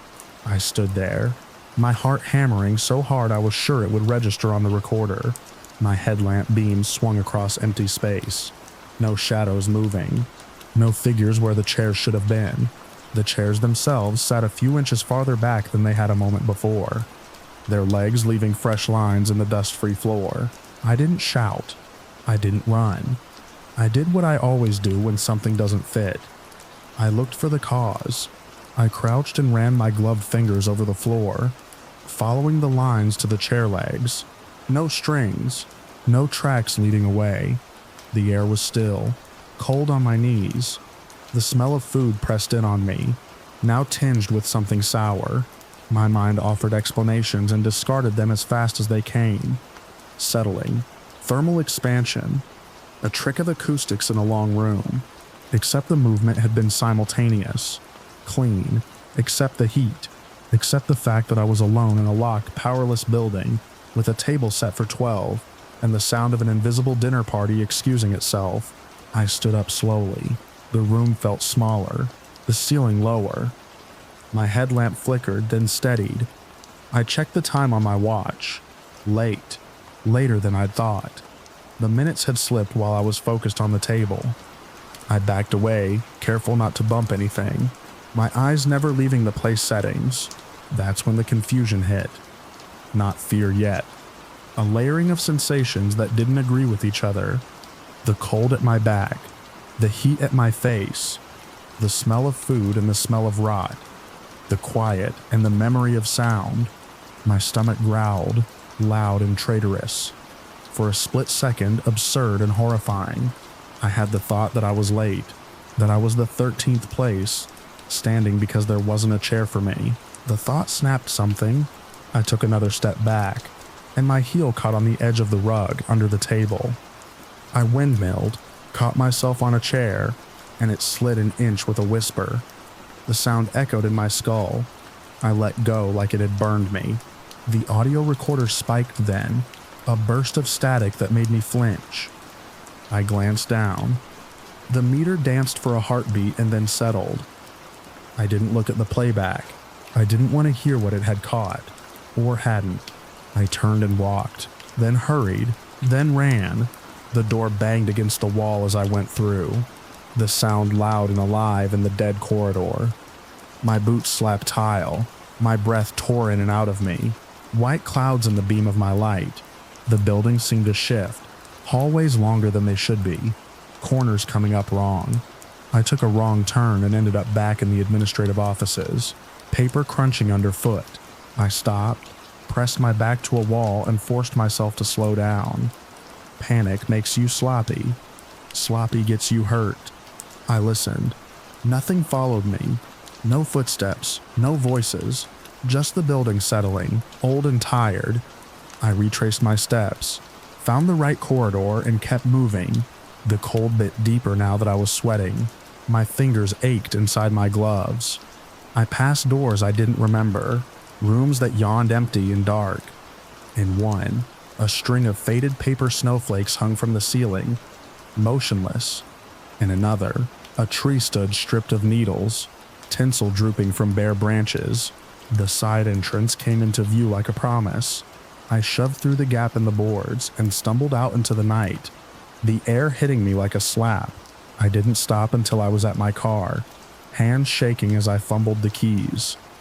The engine turned over with a roar that sounded obscene in the quiet.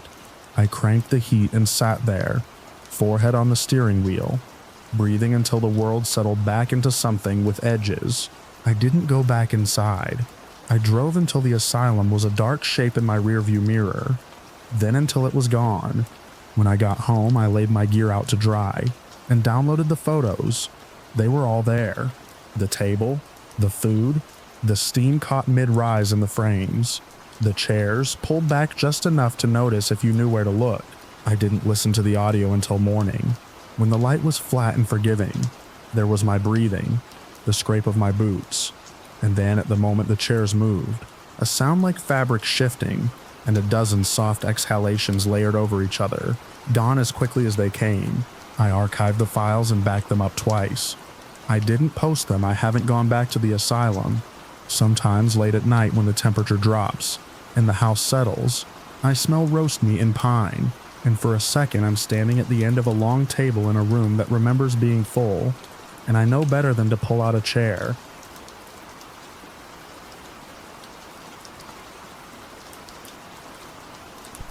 I took the seasonal job because it was steady and because I knew how to disappear inside it.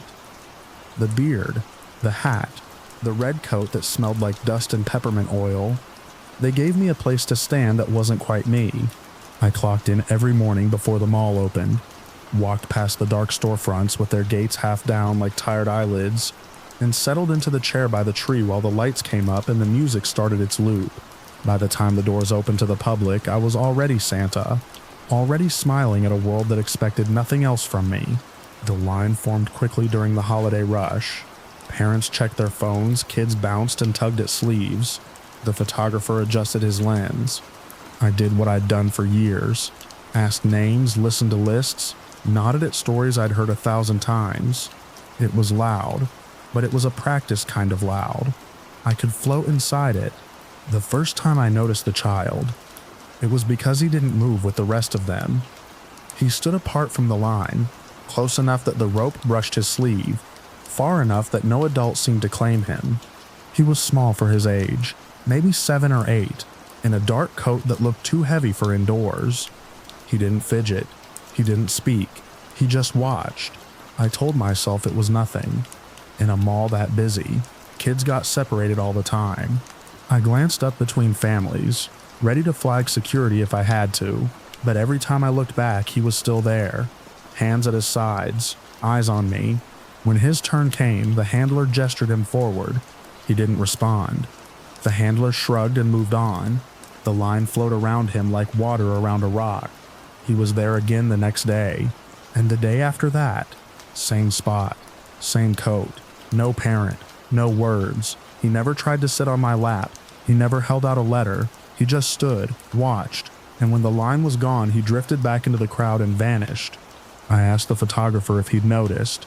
He shook his head, eyes already on the next family. I asked one of the floor staff. She said kids wandered through all the time. By the end of the week, the repetition had gotten under my skin. There's something unsettling about patterns that don't resolve. I started to feel him before I saw him. A weight in my awareness that pulled my eyes to the edge of the set. When I caught his gaze, it was steady and flat. Not afraid, not curious. Just there. On the 7th day, he stepped forward. The line was thin. A lull between rushes. The music shifted to another version of the same song. The handler was distracted with a clipboard. The child crossed the rope and came to me without waiting for a cue. He climbed onto my lap with careful movements, as if he'd rehearsed it somewhere quiet. He was colder than I expected. Not just cool from the air-conditioned mall, but cold in a way that made me adjust my grip. He didn't say his name. He didn't look at the camera. He placed something in my lap. It was a sack, smaller than the ones we used for decoration, but heavy enough that my knees dipped when it settled. The fabric was coarse and damp, and when I shifted it, the cold bled through the padding of the suit. I remember thinking, absurdly, that it felt like it had been left outside. I smiled because that was the job. I asked him what he wanted for Christmas, because that was the script. He didn't answer. He slid off my lap and stepped back, already turning away. The handler noticed then, called after him, but he was gone into the flow of shoppers before anyone could stop him. The sack stayed. I waited for someone to tell me to hand it over. No one did. The photographer leaned in to check his settings. A mother was already guiding her daughter toward me. I shifted the sack to the side of the chair, tucked it behind the arm where it wouldn't be seen. It thumped softly when it hit the floor. The rest of the shift passed in a blur. I could feel the sack there the whole time, like a second heartbeat. Every time I moved my leg, the cold pressed through the costume. I caught myself glancing toward the crowd, half expecting the child to reappear and take it back. He didn't. When my shift ended, I told the handler I needed a minute.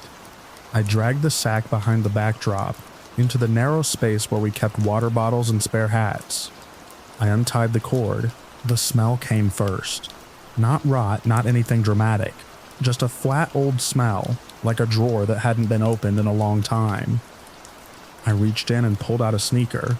Small, mud caked in the grooves of the sole, dried hard. There was a name written inside the tongue in marker, faded but legible. I sat down on the folding chair and kept going. And a mitten, its mate missing. A bent hair clip with a cartoon character chipped along one edge. A library card. A knit hat with a pom-pom pulled loose. Each thing was ordinary, worn in the specific way things get worn by children. Each thing was cold to the touch. I didn't know the names. Not then, but I recognized the shape of the story as it assembled itself in my hands. The news articles I'd half read over coffee. The flyers that lingered on bulletin boards long after the tape gave out, the way certain faces stayed in the public eye for a week, then a month, then disappeared. I tied the sack back up. My hands were shaking enough that I had to try twice. Security took it seriously when I showed them. They took it more seriously when they started making calls. The police arrived before the mall closed. They asked me to sit in a back office with beige walls and a humming vent. They asked me to describe the child.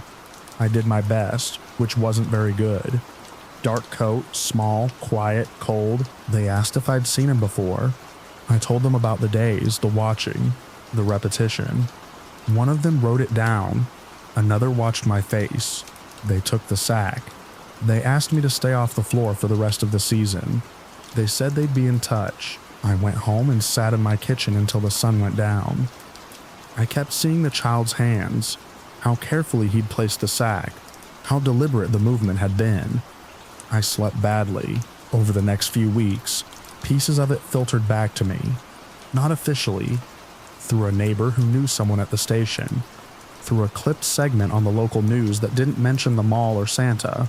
The items matched cases, some old, some newer, all unresolved. They never found the child. They asked me back once, months later, to look at photos. I didn't recognize anyone. The memory I had didn't line up with faces frozen in bad lighting. I told them that. They thanked me for my time. The mall moved on. Another Santa took my place the next year. The tree went up, the music started, the line formed. Kids climbed into a stranger's lap and whispered their wishes. The world kept doing what it does. I still think about the weight of that sack, the way it pressed down, the way it felt like a responsibility being handed off. I think about the child standing at the edge of the line, watching day after day until it was time, and I wonder sometimes if he ever needed anything from me at all, or if I was just the place he chose to leave, what no one else would carry anymore.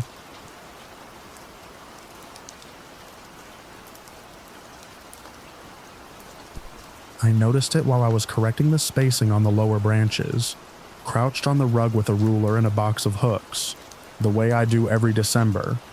I hadn't finished the tree yet. I always finish the tree in stages, stepping back between changes, checking symmetry, adjusting color balance. That's when I saw the ornament that wasn't mine. It hung on the left side, third tier up, where I would never place anything heavy because it pulls the branch down. It was oval and matte, not glass, not wood. The surface looked grown rather than made, faintly ridged, like something that had learned the shape it needed by repetition. I keep receipts.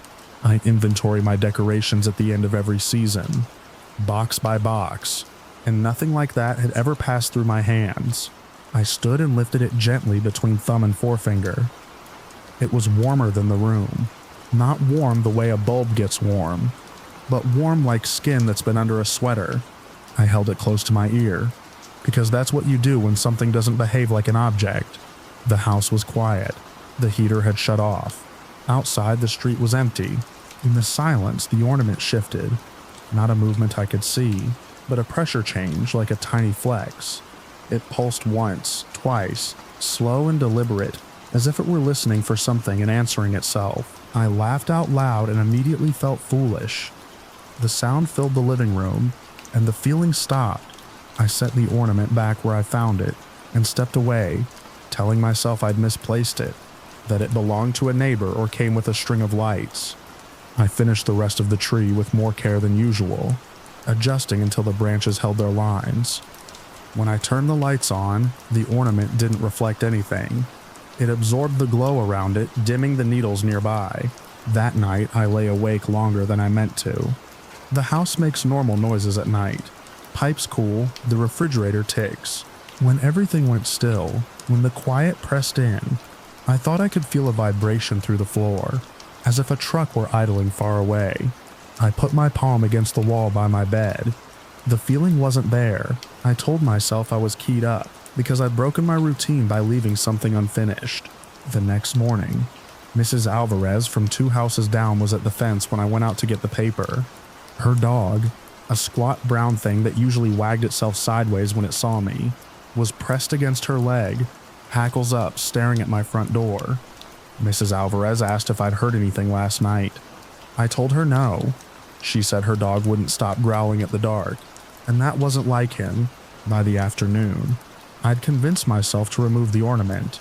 I prefer solutions that reduce variables. I brought a small storage box into the living room and turned off the music. When the last note faded, the pulsing returned, stronger than before. I could see it now, a subtle swell and release, like breathing slowed almost to nothing. The branch quivered under its weight. When I reached for it, the vibration traveled up my fingers and into my wrist. I dropped it into the box and closed the lid. The house went quiet in a way that felt wrong, too complete, like a held breath. I put the box in the garage on the highest shelf and closed the door. The heater clicked on. The refrigerator hummed. Everything resumed.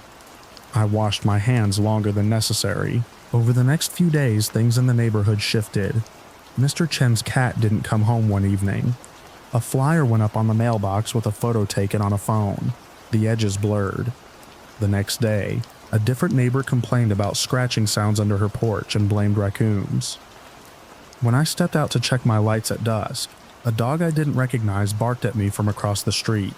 Low and continuous, as if warning something behind me, I started sleeping with the bedroom door closed. On the third night, I woke to the feeling again. The distant idling, the hum beneath everything. It took me a moment to realize it wasn't distant at all. It was in the house. I sat up and held my breath.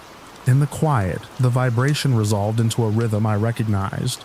The same slow pulse, magnified. I went to the garage in my slippers, the cold concrete biting through the soles. The box was exactly where I'd put it. The lid rattled once, then stilled when I stepped closer. I didn't open it. I didn't need to. The realization settled on me with a clarity I reserve for final measurements. Whatever that thing was, it responded to attention. It answered silence. It had been placed among my decorations, because that's where it could be close, where it could be admired without question. I brought the box back inside and set it on the dining table. I turned on every light. The pulsing didn't stop, but it softened, as if the object were muffled. I wrapped the box in foil, layer after careful layer, sealing seams. The vibration faded to nothing. I left the lights on all night. The next day, the missing cat flyer came down. Mrs. Alvarez's dog wagged at me again, though it kept one eye on my house as it did. I told myself the solution had worked. I finished the tree and adjusted the ornament spacing until the absence of that one spot felt intentional. 2 days before Christmas, I came home from work to find the foil torn, the box split along one corner. The ornament was back on the tree, in the same place, the branch bent under it. The lights around it flickered, not off and on, but dimmer, as if the glow were being pulled inward. I didn't touch it. I stood in the doorway and watched. In the silence between the heater cycles, it pulsed, a slow, contented motion. The feeling in the room was different now, thick, like air before a storm. I thought of the missing pets, the aggression, the way the house had gone too quiet. Feeding was the word that came to me, unbidden and unwelcome. Feeding on attention, on the small lives that passed too close, on the order I imposed on my space. I wrapped the ornament in a towel and carried it outside, my breath fogging in the cold. I set it on the concrete and brought down a hammer. I didn't hesitate. The first blow cracked the surface. A smell rose up, green and sharp, like crushed leaves and metal. The pulsing sped up, then stuttered. I struck again. The object split, collapsing into itself, leaking nothing I could name. I hit it until it was only pieces that no longer held a shape. I cleaned the concrete with bleach and water. I took the trash out early. Inside, the tree looked ordinary again. The light shone evenly. The house made its normal noises. On Christmas morning, the neighborhood was quiet in the way it always is. A pause before celebration. I watched from the window as Mrs. Alvarez's dog trotted past, tail high, nose to the ground, uninterested in my door. I keep the tree up longer now, through the end of the year, and I check it every night before bed. I inventory my boxes twice. Sometimes when the house goes very still, I think I feel a vibration, faint and familiar, and I hold my breath until it passes.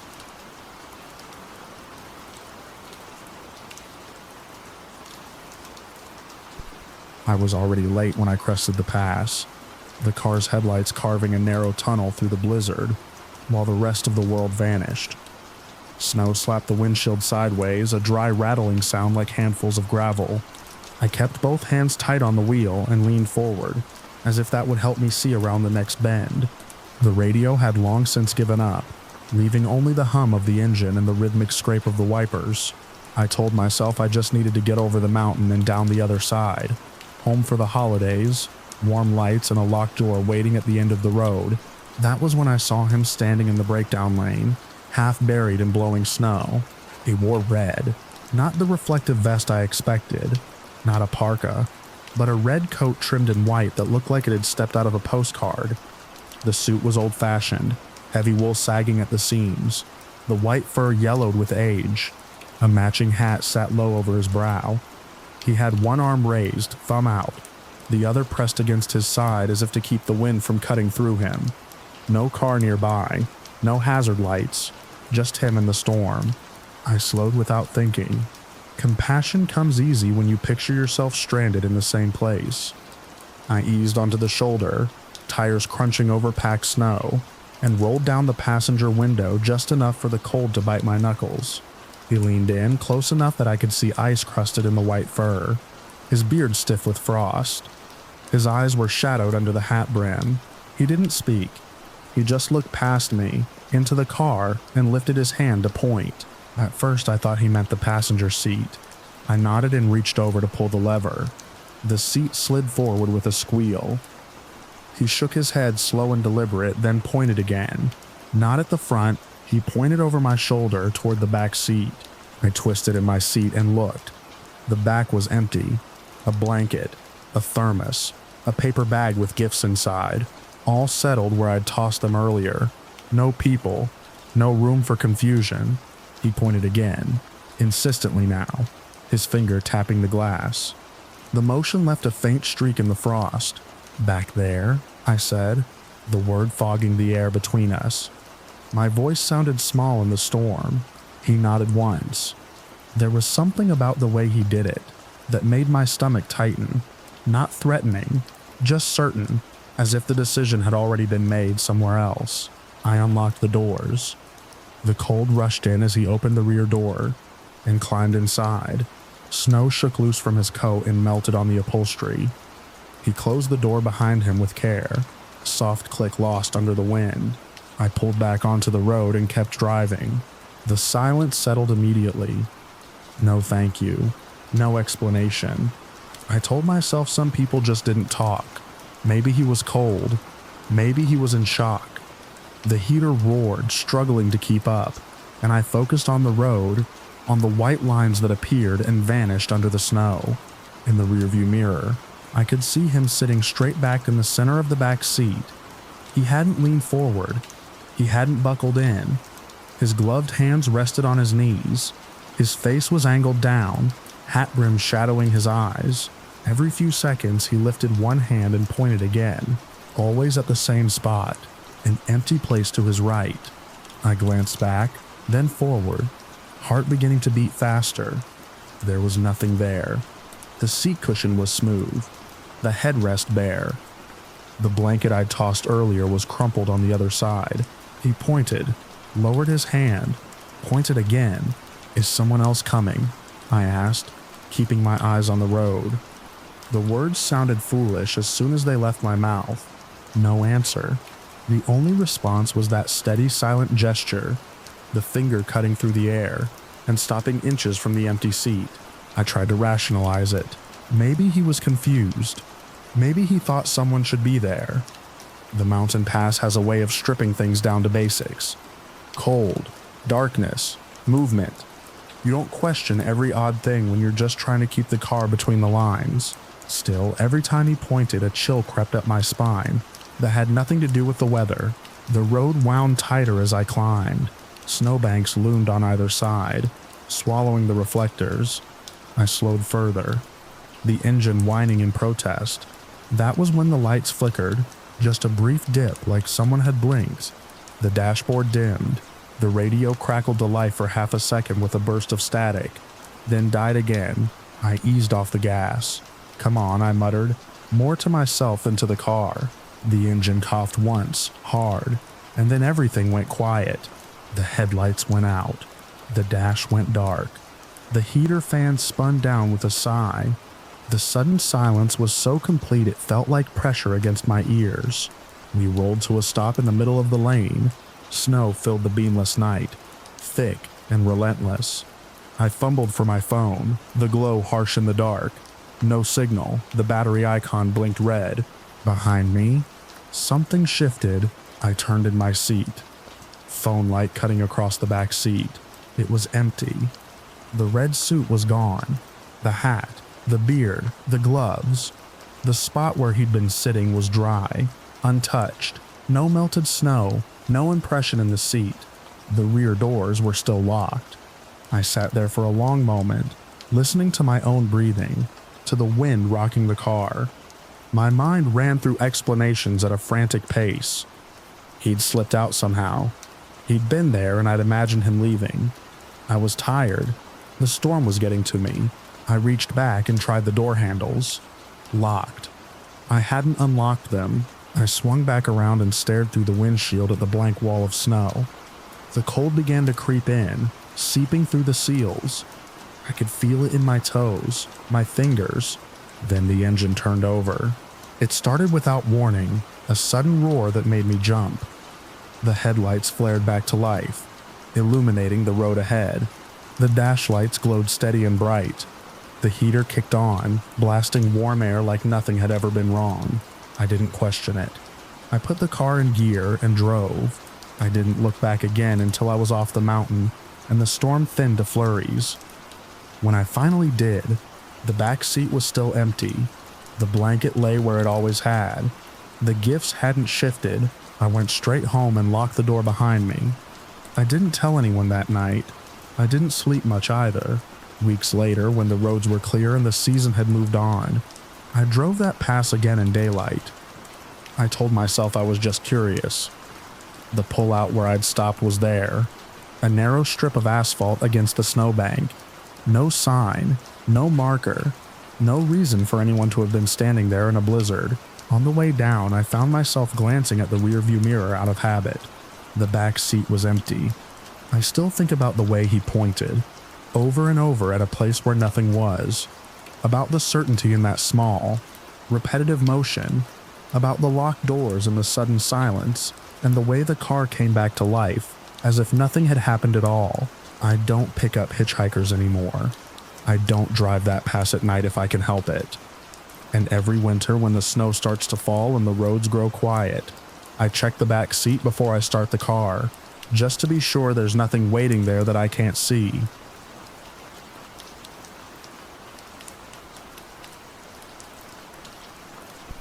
I took the night security job at the Civic Center because it was supposed to be quiet, predictable.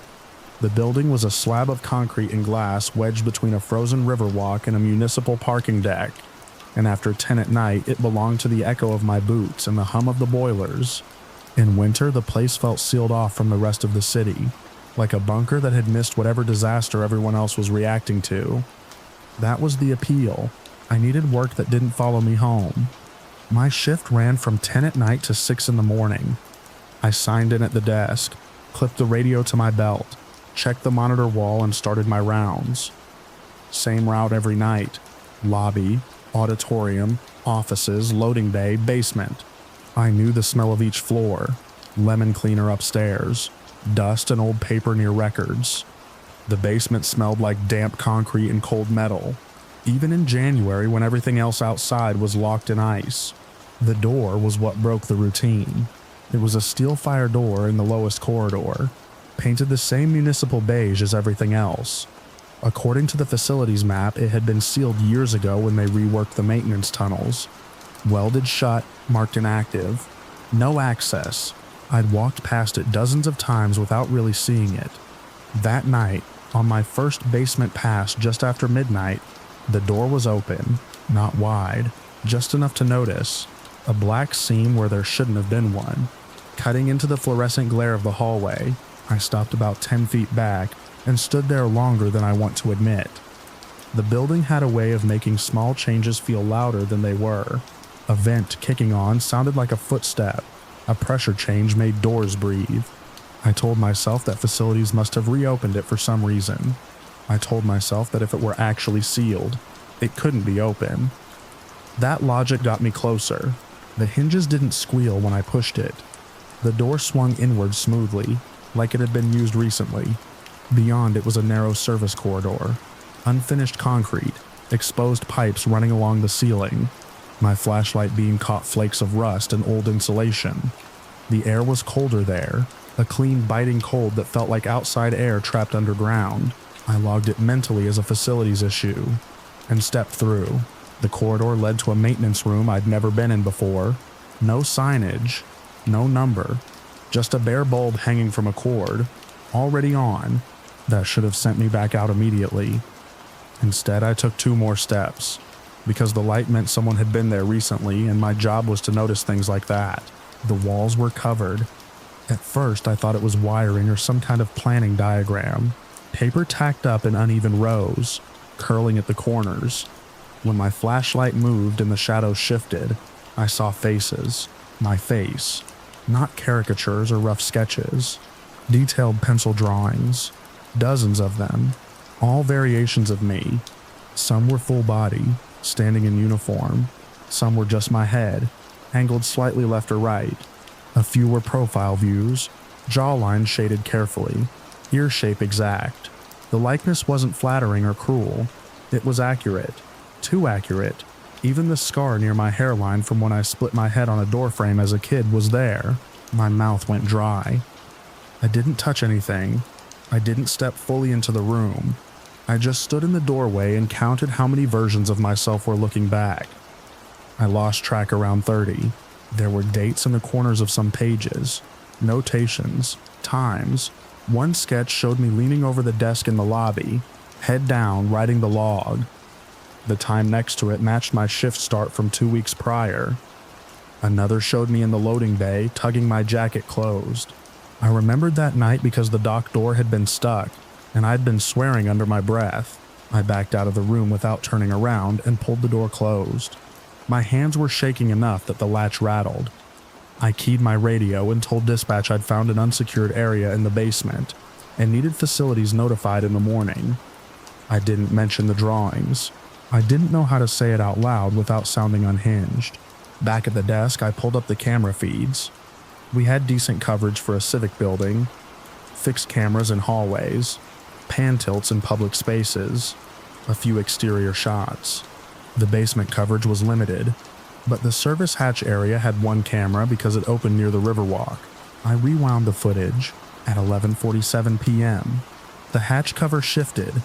It wasn't dramatic, no forced movement, just a subtle lift, like someone inside pushing it up, except the hatch was designed to be open from inside the building only. The exterior latch was a dummy.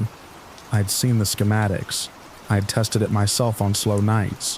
From outside, it didn't budge. On the screen, a figure slid into frame. They were bundled up in dark clothing, face obscured by a hood and scarf. They moved with purpose, not hurried, not cautious, like they knew exactly where the camera's blind spots were. They crossed the basement floor and disappeared down the same corridor where the sealed door was. I scrubbed back and watched it again.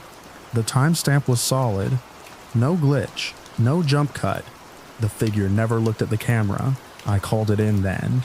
I told dispatch I had an unauthorized entry via the service hatch and possible long-term trespasser in a restricted area. They said they'd notify police and asked if I was safe. I said yes, because I was sitting at a desk under bright lights with a clear line to the exit. That felt safe enough in the moment. The wait stretched. 20 minutes. 30. I kept my eyes on the monitors, half expecting to see myself walk across the screen without realizing it. Every sound in the building tightened something in my chest. The boiler kicked on. An elevator reset. Somewhere deep in the structure, water moved through pipes like a slow breath. I thought about the drawings. about the dates, about how long someone would have had to be inside the building to observe me that closely. This wasn't a single night of watching. This was weeks, maybe months. Someone had learned my routines better than I knew them myself. When the police arrived, I met them at the loading bay. 2 officers, shoulders hunched against the cold, breath fogging in the air. I walked them down to the basement, keeping my flashlight beam steady, narrating what I'd found in a flat voice that didn't quite sound like mine. The maintenance room was empty. The walls were bare. No paper, no tack holes, no marks where tape or pins might have been. The bulb was off. The floor was clean enough to show my boot prints clearly. The officers exchanged a look that made my stomach drop. I pulled up the camera footage for them. The unauthorized entry was still there.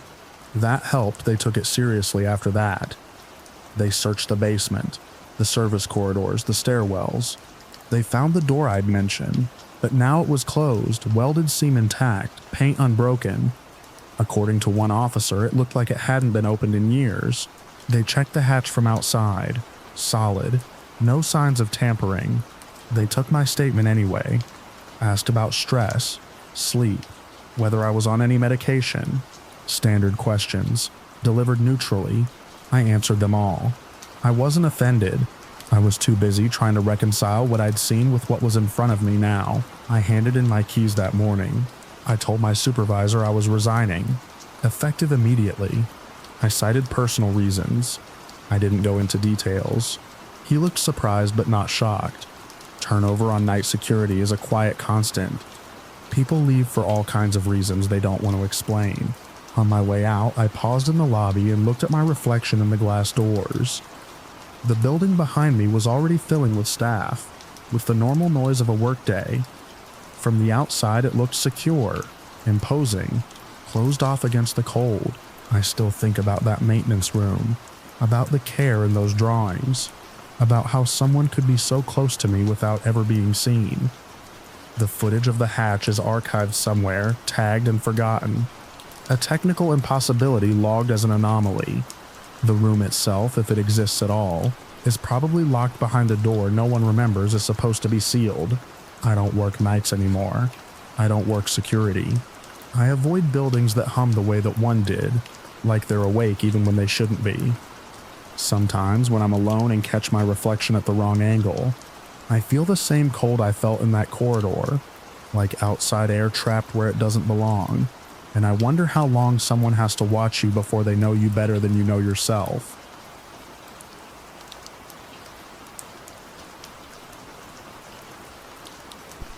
I remember tightening my grip on the steering wheel as the snow began to thicken, the headlights carving a narrow tunnel through the white. The sign came out of nowhere, nailed crookedly to a fence post. The words Winter Wonderland painted in red that had bled into the wood. An arrow pointed down a dirt path I didn't remember seeing on the map. I slowed, feeling that familiar mix of doubt and obligation settle in my chest, the one that always came when I'd promised Ellie and Liam something special. And reality started to fray at the edges. They'd been so excited all afternoon. Ellie had braided her scarf the way she always did when she was nervous, and Liam kept pressing his face to the window, leaving foggy half-moons on the glass. Christmas had been thin that year. Their father was gone, the hours at work were unpredictable, and the house felt too quiet after dark. When I'd seen the flyer at the grocery store, all glittery fonts and smiling snowmen, I'd told myself it would be worth the drive. A simple thing, lights, music, something to remind them that the world could still be kind. The second sign was worse. The arrow had been repainted so many times it looked like a child's scribble, pointing vaguely toward the trees. The letters slanted downhill, some of them misspelled, as if whoever had written them had been cold or in a hurry. Ellie leaned forward between the seats to read it, then leaned back without saying anything. Liam asked if we were almost there. I told him yes, because that was easier than admitting I wasn't sure. The dirt path was barely wide enough for the car. Snow covered the ruts, but I could feel them tugging at the tires, pulling us forward whether I wanted to go or not. The forest pressed in on both sides, branches heavy and black against the white. The radio crackled and went silent. I turned it off. suddenly aware of how loud our breathing sounded in the enclosed space. Another sign loomed ahead, this one hanging from a rope between two trees. It swung slightly in the wind, creaking. The paint was smeared. The words crowded together. Santa this way. Underneath, someone had drawn a smiley face that looked more like a grimace. I should have turned around then. I thought about it, my foot hovering over the brake, calculating how difficult it would be to reverse on that narrow track.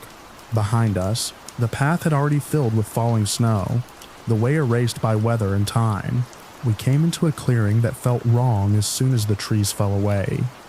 It was too open, too bare, like something had been scraped out of the land and never properly filled back in.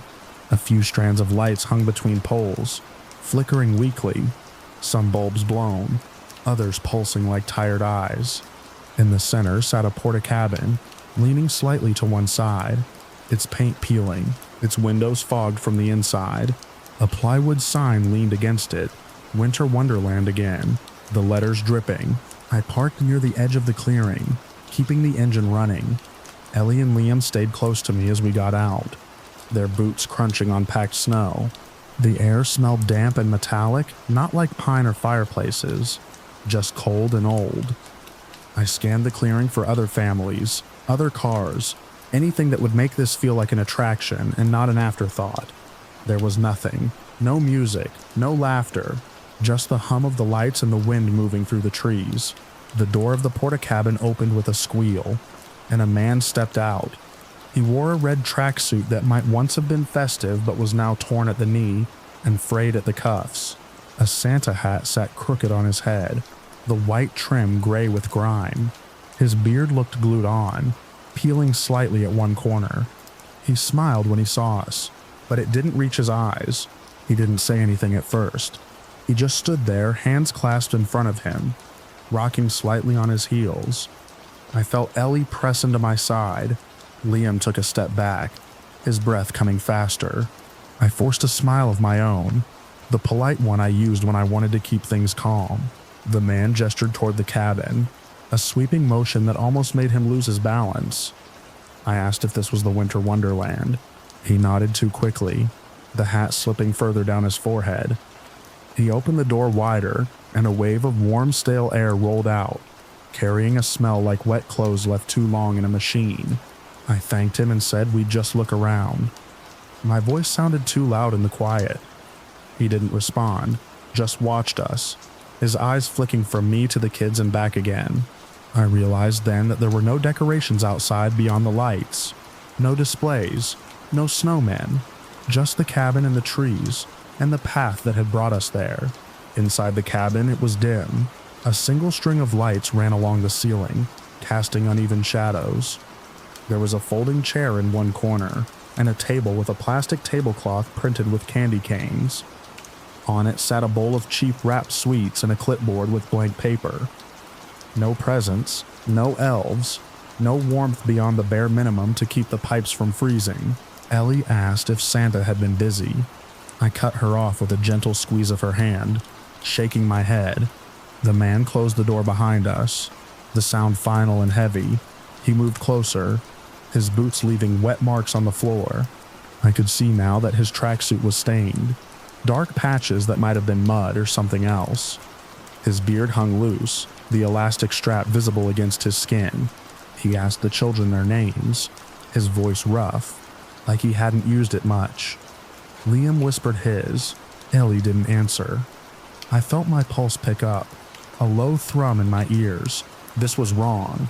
All of it was wrong. I told the man we were just stopping by, that we had somewhere else to be.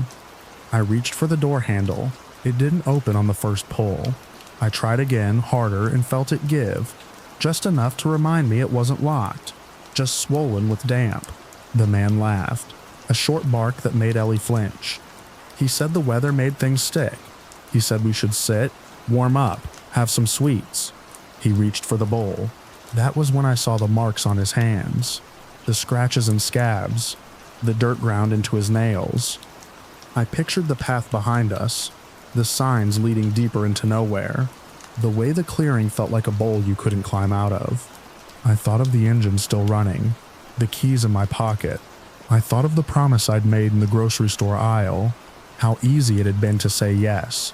I told the kids to go back to the car. My voice didn't shake, but my knees did. The man stepped sideways, blocking the door without touching it. He said something about the show starting soon, about how people always left too early. His eyes were on me now, not the children, measuring, weighing. I raised my voice then, letting the fear sharpen it. I said we were leaving. I said if he didn't move, I would scream. The word echoed in the small space, louder than I expected. For a moment, nothing happened. The lights flickered, one of them popping and going dark. Snow slid off the roof with a muffled thud. The man's smile faltered. He looked past me, toward the door, toward the dark outside. Maybe he heard something. Maybe he remembered something. He stepped back, his heel catching on the edge of the table. The bowl of sweets tipped, wrappers skittering across the floor like insects. I didn't wait. I shoved the door open with my shoulder, the cold air hitting my face like a slap. I grabbed Ellie and Liam by their coats and ran. The snow was deeper now, sucking at our boots. I could hear the man behind us, his breath loud, his boots slipping. The lights went out one by one as we crossed the clearing, plunging it into darkness, broken only by the car's headlights. I fumbled with the keys, my hands numb. The engine coughed, then caught. I shoved the kids into the back seat and peeled away, the tires spinning before finding purchase. In the rearview mirror, I saw the man standing at the edge of the clearing, his red tracksuit a dull smear against the white. He raised a hand, not in a wave, but as if to shield his eyes, to see us better as we disappeared back down the path. The signs were harder to read on the way out, their arrows meaningless in the dark. I drove until the dirt path gave way to pavement, until the radio crackled back to life, until the trees thinned and houses appeared, lights warm and steady in their windows. I didn't stop shaking until we were home, the door locked, the kids wrapped in blankets on the couch. Later, after they were asleep, I looked up Winter Wonderland on my phone. There was nothing, no listing, no reviews. The flyer was gone from the grocery store the next day. When Ellie asked about Santa a week later, I told her sometimes things aren't what they seem, and that it's okay to walk away from them. Outside, snow fell quietly, covering tracks, smoothing over paths, making everything look clean and inviting again, as if nothing had ever been wrong there at all.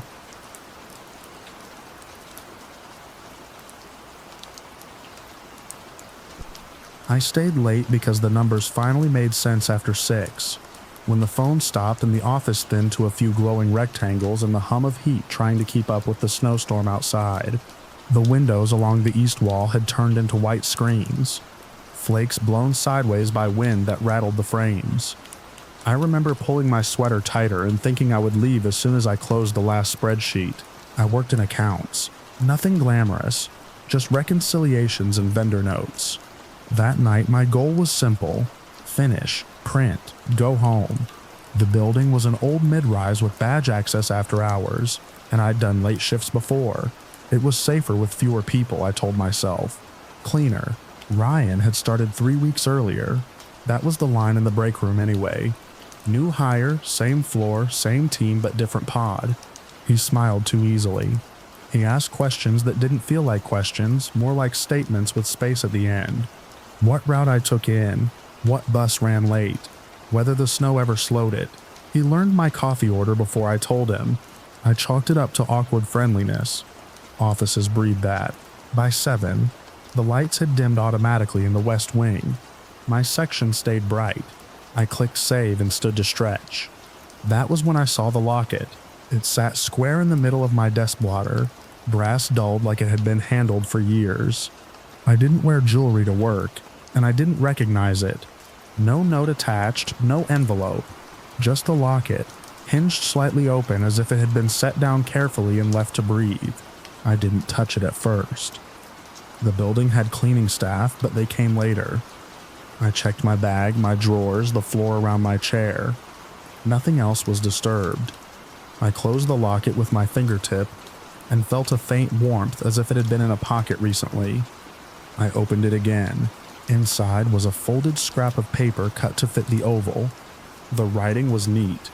printed like someone practicing restraint. It said, "You forget things. I remember them for you." I snapped the locket shut and slid it into my desk drawer. My heart had started doing that quick skip it does when adrenaline arrives early. I told myself it was a prank. Offices had their share of them, and the note wasn't a threat, just strange. I went to the restroom and splashed water on my face. When I came back, the snow had thickened, the outside light smearing into halos. I pulled my coat from the back of my chair. That was when the power went out. The overheads cut cleanly. No flicker, no half-light, just gone. The emergency strips along the floor took a second to kick in, then glowed a sickly green. The heating stopped with a sigh. Somewhere deeper in the building, a door thumped as if unlocked. My first thought was the storm. My second was how quiet the office sounded without the machines. I checked my phone. No signal, which wasn't unusual in that building, but the Wi-Fi icon had disappeared too. I moved to the window and watched the snow. It kept falling. The city beyond was a blur of gray. I headed for the stairwell. The badge reader blinked red when I tried the door. The lock didn't disengage. I swiped again, slower. Red. I tried the handle. Solid. Hello? My voice went nowhere. I walked the corridor, checking other exits. Same result. Somewhere near the break room, a low hum started and stopped, like a generator testing itself and giving up. My phone lit with a text that didn't show a sender. It said, "Don't rush, you always rush." I stared at the screen until it went dark again.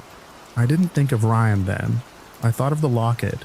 I thought of how someone had been at my desk without me knowing. I thought of the badge reader blinking red. Deliberate, the emergency lights didn't reach into the copy room.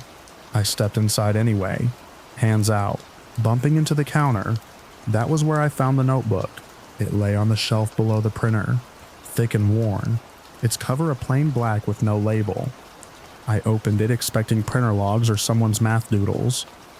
The first page held my name written the same neat way as the note in the locket. I flipped pages, fast at first, then slower as the details stacked. Dates and times, what I wore, what I ate for lunch, notes about my desk plant, about the chipped mug I used, about the bus I took home when it snowed, observations about my habits, my pauses, the way I rubbed my temple when a formula didn't balance. There were maps sketched of my route through the building, arrows marking where I stopped to check my phone. There were printed screenshots of my social media posts, some from years ago, with comments circled and annotated. I sat on the floor and turned pages until my hands shook. The notebook didn't speculate. It recorded. It felt like being reduced to a series of predictable motions, pinned and cataloged. Footsteps echoed in the corridor. I closed the notebook and held it to my chest like it could protect me. The footsteps stopped just outside the copy room. A silhouette filled the doorway, dark against the green glow. "I knew you'd find it," Ryan said. His voice was calm, almost pleased. I stood, keeping the shelf between us. "What is this?" My voice sounded small in the room. "It's just notes," he said. "You keep notes, I keep notes." "You cut the power," I said, because the thought had finally landed. "You trapped me," he shrugged. "The building's old. Things fail. I just knew when." He stepped closer. I backed into the printer. He held up his hands, palms out as if to show he meant no harm, but he didn't stop. He talked about how offices hide people in plain sight, how names and badges are easy to get, how background checks look for the wrong things. He talked about watching me work, about how comforting it was to see the same patterns repeat. He talked about how the locket had belonged to his mother, how it helped him remember. I don't remember everything he said. I remember the way his eyes tracked me, calculating distance. I remember the smell of toner. I remember thinking of the stairwell and the red blink. I moved when he did, ducking past him as he reached. I ran, shoes sliding on the polished floor, the emergency lights stuttering as if unsure of themselves. I slammed into a conference room and shoved the table against the door. My phone buzzed again. Another text. Same empty sender. "You can't leave yet." I looked for something heavy, something sharp, anything. I found a chair and held it up, legs out. The door handle rattled once, twice. He didn't force it. He talked through the door, his voice smooth, telling me to breathe, telling me I always panicked when things went off script. The fire alarm was behind a glass panel by the door. I broke it with the chair and pulled. The alarm screamed, loud and raw. Somewhere, far away, something answered. The sprinklers didn't go off. The lights didn't come back, but the alarm echoed through the building, bouncing and repeating. I shoved the table aside and ran again, toward the stairwell. This time, when I swiped my badge, the reader blinked green. I took the stairs 2 at a time, lungs burning, the alarm following me like a second heartbeat. At the lobby, the glass door slid open when I hit the crash bar. Cold air slammed into me. Snow stung my face. I didn't stop running until I hit the street and waved down the first patrol car that crawled past, lights muted by the storm. The police came with flashlights and radios that crackled. They went through the building while I sat in the car, wrapped in a blanket that smelled like plastic. They found the notebook. They found the locket in my drawer. They found evidence of the power being cut manually in the maintenance room. They didn't find Ryan. Later, they told me his name wasn't Ryan. The identity he used checked out on paper until it didn't. He'd moved on before, slipping between offices, leaving nothing that stuck. They took my statement and promised follow-up. I went home when the roads cleared enough. I slept with the lights on for weeks. I quit that job. Sometimes when I'm alone late at night and the snow starts up again, my phone lights with a notification that disappears before I can read it. I still rush. I still forget things. I still feel watched when the power hums and settles, and the office goes quiet, and the air holds its breath as if waiting for someone who remembers everything to step out of the dark.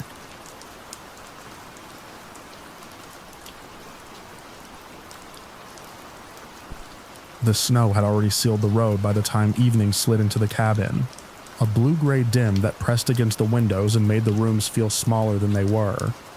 I was stacking split wood by the stove, working fast because my hands shook when they were empty, when I noticed the shape on the porch through the frost-webbed glass. A box, clean edges, brown paper, no footprints around it, just the wind smoothing everything flat again. I stood there longer than I should have, listening for the sound of a truck or boots retreating down the steps. The storm swallowed all of it. The cabin sat alone in the trees, a rental my uncle kept for hunting season, and the nearest neighbor was a mile away when the weather was good. That night the weather was not good. It was evening during a storm, the kind that rearranges the world in a quiet way. When I opened the door, the cold shoved itself into my chest. The box was light. There was a note taped to the top, a name written in block letters I recognized because I had copied it onto school forms 100 times. A person who had once cornered me in a hallway and laughed when I flinched. I did not open the box right away. I brought it inside and set it on the table and stared at the name until my eyes watered. My uncle was in the back room, on the phone, his voice low and angry in the way it got when he was trying to solve problems faster than they wanted to be solved. He had driven me out here that morning to get me away from my father for a night, for a week, for however long it took to figure something out. I did not call out to him. I did not touch the box. I tell this as a true account, because it unfolded in ordinary steps. I opened the box because I could not open it. Inside were remains wrapped in butcher paper, the sort you see in a grocery store, anonymous and meant to be handled. I am not going to describe what was inside in detail. It was enough to know it came from a body. It was enough to know it was not a prank. I folded the note and put it in my pocket, and carried the box to the sink. I did not vomit. I washed my hands even though they were clean. I looked at the clock. It was just after 6. My uncle came in, phone still in his hand, and saw my face. He crossed the room in 3 steps and pulled the box away from me like it might explode. He asked questions I could not answer. He took pictures with his phone and then stepped outside to try for a signal. When he came back in, his mouth was a hard line. He said we were not opening any more boxes if there were more. He said we would wait until morning and drive out together. He said a lot of things that night. the way people do when they are scared and trying to sound like they are not. The second box arrived an hour later. We did not see it arrive. The porch light cast a cone of yellow on the snow, and within that light the box sat like it had always been there. Another note, another name. Someone who had broken my things and told me I deserved it. Someone who had been older and bigger and sure. We did not open it. We put it next to the first box in the mudroom and locked the door. We turned off the porch light, the storm picked up, snow ticking against the siding like a clock that ran too fast. By the time the third box arrived, my uncle had the rifle out and leaned against the wall by the door, his finger nowhere near the trigger because he was careful like that. The note had a different name, one that made my throat close because it was my father's. My uncle swore and then went quiet. He told me to go to the back bedroom and shut the door. I did not do it. I stood behind him and watched the window and the line of trees beyond the porch. The boxes stacked themselves through the evening. Each note carried a name I knew. Each name belonged to someone who had made my life smaller in some specific way. I am not claiming a list. I am saying the pattern was clear enough that it settled into my bones and stayed there. We stopped counting after the fourth. We stopped trying to make sense of it and focused on staying awake. At some point, the power went out. The stove kept the room warm, and the lanterns made shadows that did not move the way shadows usually do. My uncle paced. He called the sheriff again and again, leaving messages that stacked up like the boxes on the porch. He talked about calling state police. He talked about how nobody would get here until morning, storm or no storm. He talked to keep his voice from doing other things. The figure appeared in the snow near 9, when the wind had eased just enough for us to hear something other than ourselves breathing. I saw it first because I was already staring at the window. A person's shape, tall and wrapped in something that blended with the storm. No face that I could see. No sound. It stood at the edge of the light and held a box in its arms. My uncle raised the rifle and told it to stop. His voice cracked. The figure did not stop. It came up the steps with care, placed the box on the porch, and stepped back into the dark. The snow took it the way water takes a stone. There were no footprints when my uncle flung the door open a minute later, rifle braced, breath fogging the air. The note on the final box did not have a name. It had a single word that I will not write here because it was meant for me, and because writing it would make it something else. I knew what it meant. My uncle looked at me, and then away. Morning came the way it always does, indifferent to what has happened in the dark. The road was still bad but passable with chains. We loaded the boxes into the back of the truck without opening them. My uncle drove slow and steady, jaw clenched, eyes on the white line when it appeared through the drifts. We found my father alive. He was not where he should have been. He was not the way he had been. He had been altered in ways that were physical and unmistakable, changes that would never fully reverse. He could not explain how he had gotten there or what had happened to him. He kept saying the same few words like a prayer he did not believe in. The people who came later used words like trauma and exposure and injury. They did not use words like gift or protection. I did not tell anyone about the notes. I did not tell anyone about the names. I did not tell anyone about the figure in the snow. The sheriff wrote his report and shook his head. The boxes were taken away. The storm passed. The cabin went back to being a place my uncle visited when the leaves changed. I am older now, but the night still comes back to me in pieces that feel too solid to be memories. I can smell the cold. I can feel the weight of a box in my hands. I can see the snow smoothing itself over everything that tried to mark it. When people ask me why I flinch at the sound of paper tearing, I tell them the truth as far as it goes.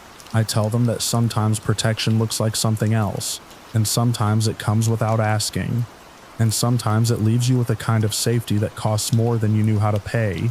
The cabin still stands. The porch boards still creak under the right kind of weight. On certain evenings, when the storm comes in low and the light fades early, I imagine a box where there is none, and I wait for footsteps that never come, and I remind myself that morning is an ordinary thing that will arrive, whether I am ready for it or not.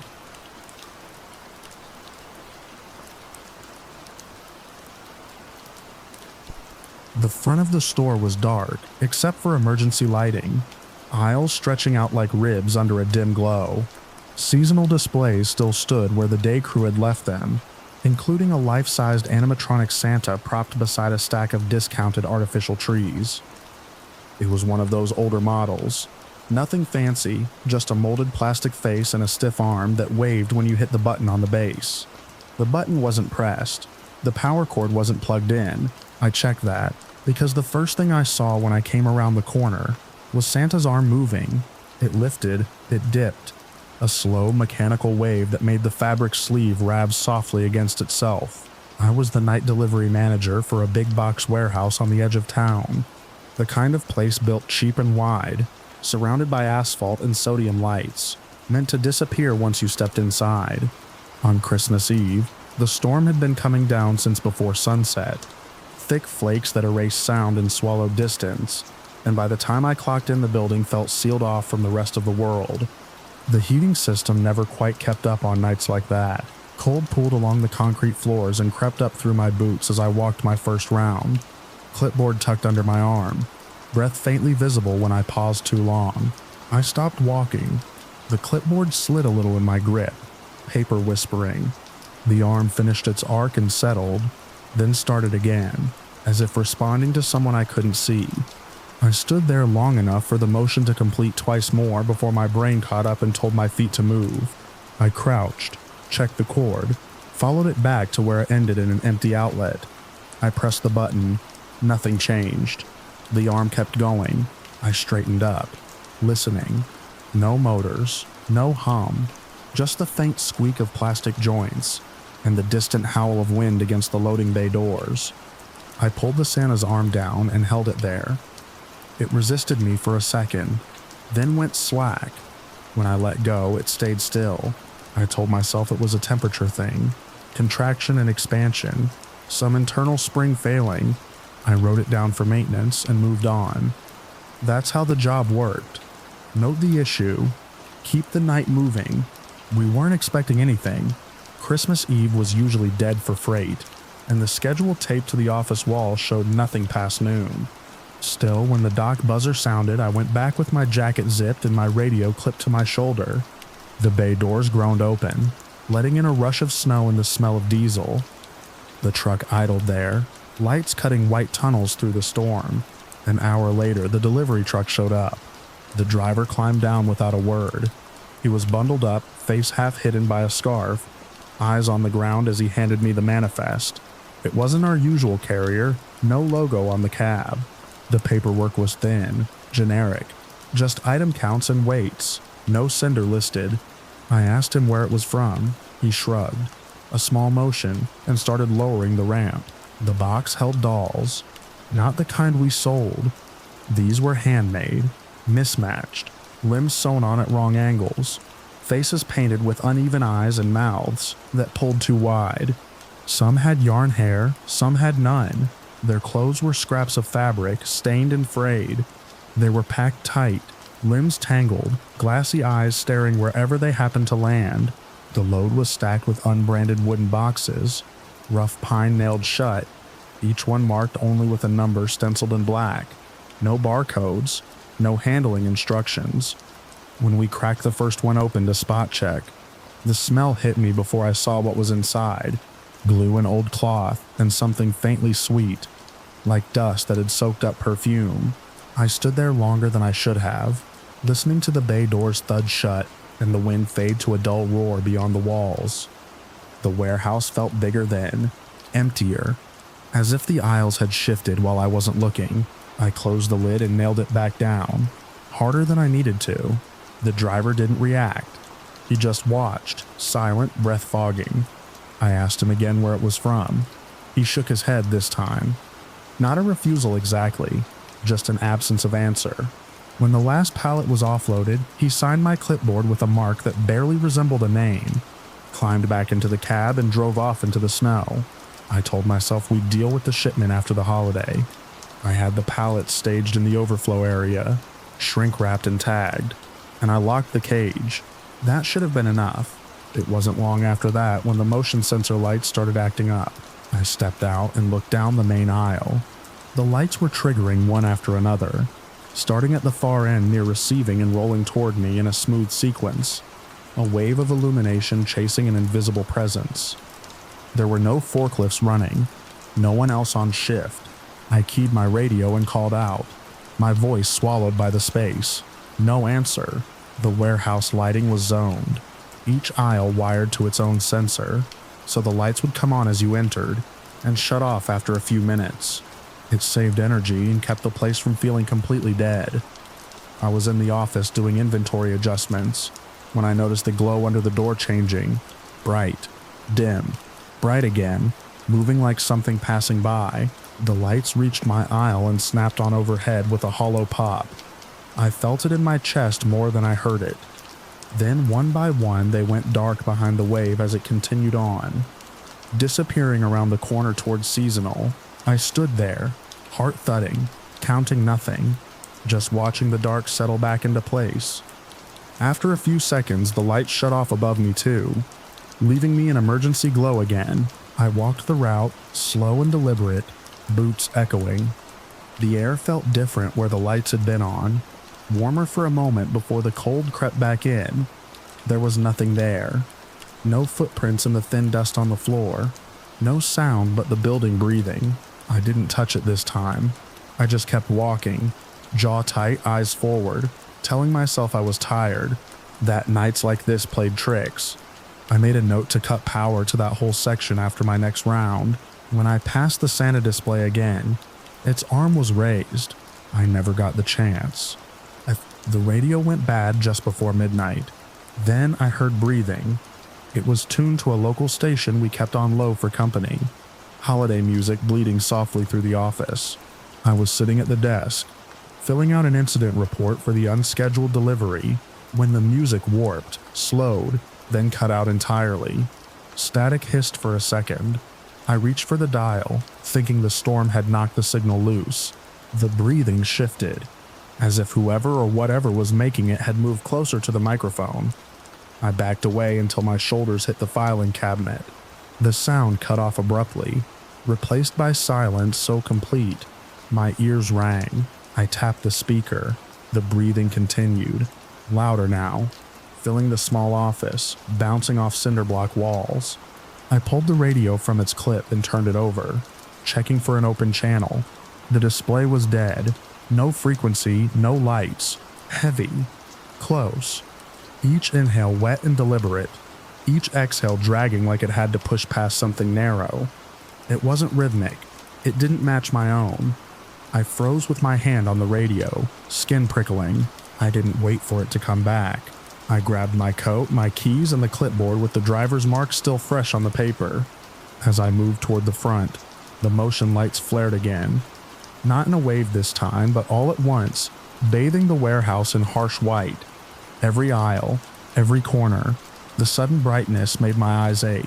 In the seasonal section, Santa's arm dropped and lifted again, waving to no one. I drove home shaking, hands locked on the wheel, radio off. I didn't sleep. When morning came, gray and quiet, I called my supervisor and told him I was done. I didn't try to explain everything. I didn't have the words. I just said I wasn't coming back. I broke into a run, boots slipping on the polished concrete, breath tearing in my throat. The front doors loomed, glass fogged with cold. I shoved them open and stumbled out into the storm, snow immediately soaking my cuffs, wind clawing at my face. I didn't look back until I was in my car with the engine running, headlights cutting into the swirling white. Through the glass, I could see the building standing there, lights blazing inside, every window glowing like an open eye. For a second, I thought I saw movement behind the glass near receiving, a cluster of shapes where the pallets had been staged, but the snow thickened and erased it.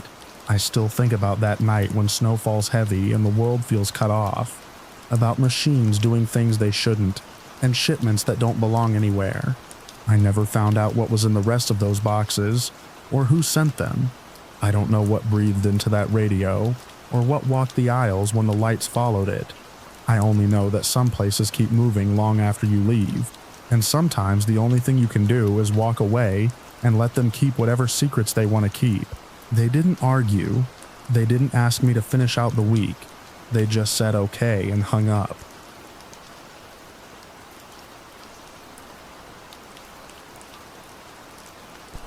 I took the job because no one else wanted it in winter. That was the entire reason. The seasonal cabin business shut down after the first heavy snowfall, but they still needed someone to check properties, keep pipes from freezing, clear roofs after storms, and make sure nothing obvious was falling apart. I'd done it the year before without incident.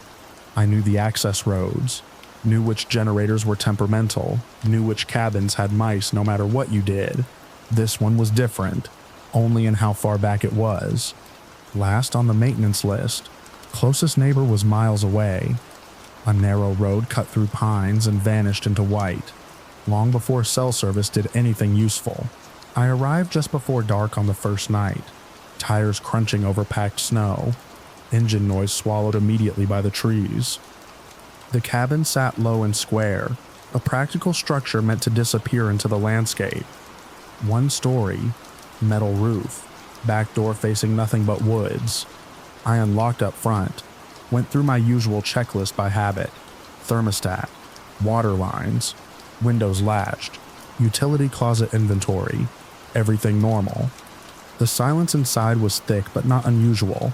Cabins always sounded like they were holding their breath. I stayed the night because the weather report called for a long storm, and driving out after dark was never smart. I made dinner, cleaned up, and settled into the small bedroom with a book. Wind moved through the trees outside in slow, even waves. Snow ticked faintly against the windows. At some point I turned the light off and lay there listening, doing that thing where you mentally map the building around you so you can relax. That was when the utility closet door clicked. It wasn't loud, just the sound of a latch settling into place. A tidy sound. The kind you'd hear if someone pushed a door closed with two fingers. I sat up immediately, heart already racing, and listened hard.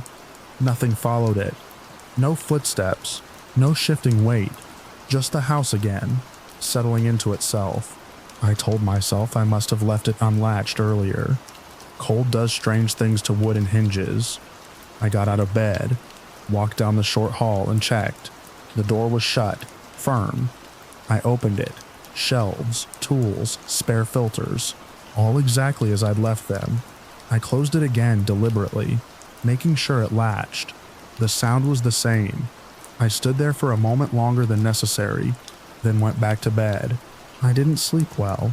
I woke up more than once thinking I'd heard something, but each time it turned out to be wind, or the roof shedding a little snow. By morning, the unease had faded enough to feel stupid. Daylight has a way of doing that. I made coffee, walked the perimeter, checked the snow load. No tracks anywhere near the cabin besides my own from the night before. Just smooth white broken by trees and drifts. That afternoon I noticed the first photograph. It was on my phone, mixed in with a handful of pictures I'd taken for work. Generator serial number, ice buildup on the north eave. Then one I didn't remember taking. The angle was wrong. It showed me standing at the kitchen counter, back turned, shoulders slightly hunched the way they get when I'm focused on something small. The framing was steady, chest height, far enough back to capture most of the room. You couldn't see my face, just the back of my head, and my hands braced on the counter. For a few seconds I honestly thought it had to be a timer shot, or some weird accidental capture.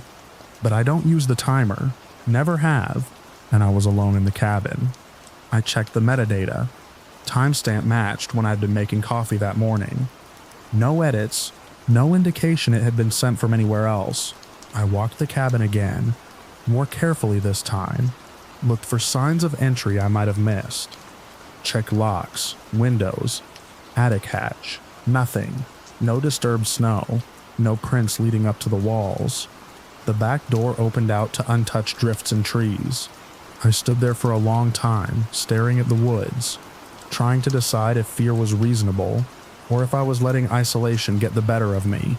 By evening, I'd convinced myself of a mundane explanation I can't clearly remember now. Something about accidental activation, some obscure phone feature I didn't know about. It was thin, but it was enough to get through dinner. I put the phone face down after that, slept with it charging on the far side of the room. The knocking started the second night. It came from the back door.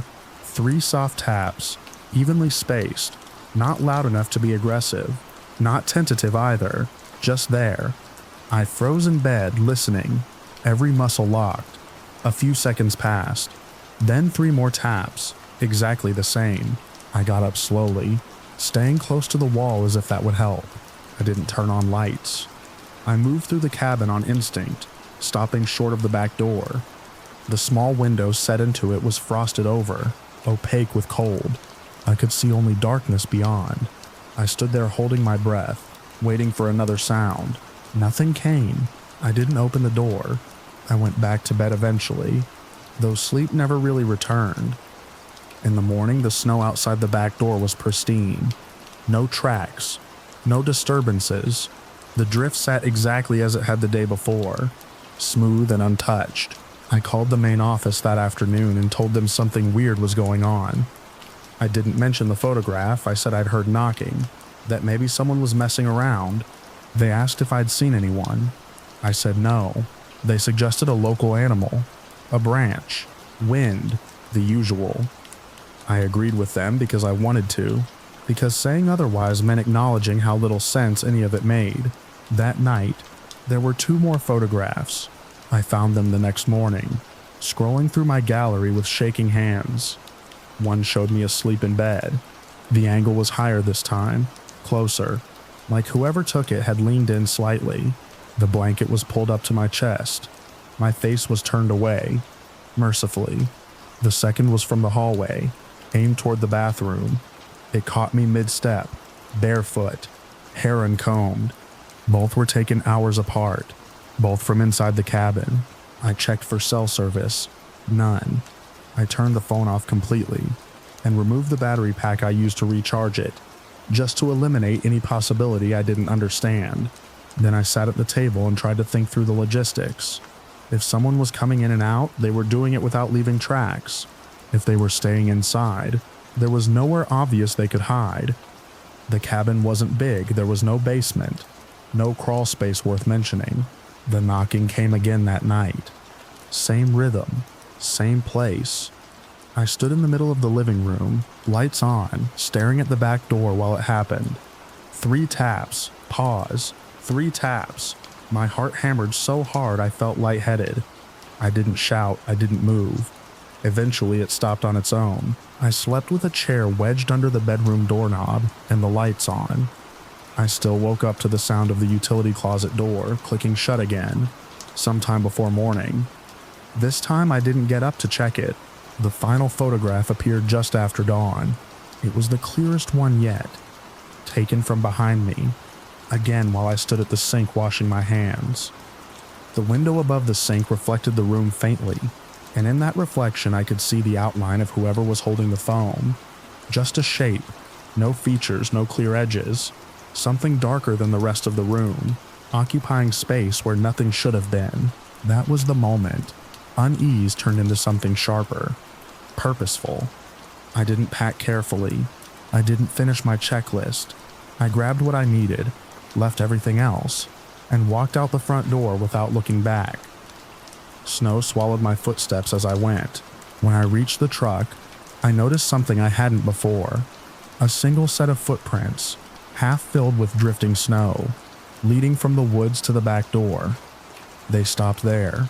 No return path, just an ending. I drove until the trees thinned and the sky opened up. I didn't slow down until I hit pavement. I never went back to that cabin. I quit the job a week later without explanation. The photos stayed on my phone until I deleted them, one by one. Even though some part of me knew that didn't really matter. I still dream about that place sometimes. About standing at the sink aware without knowing how that someone is behind me, watching, waiting for the right moment to knock.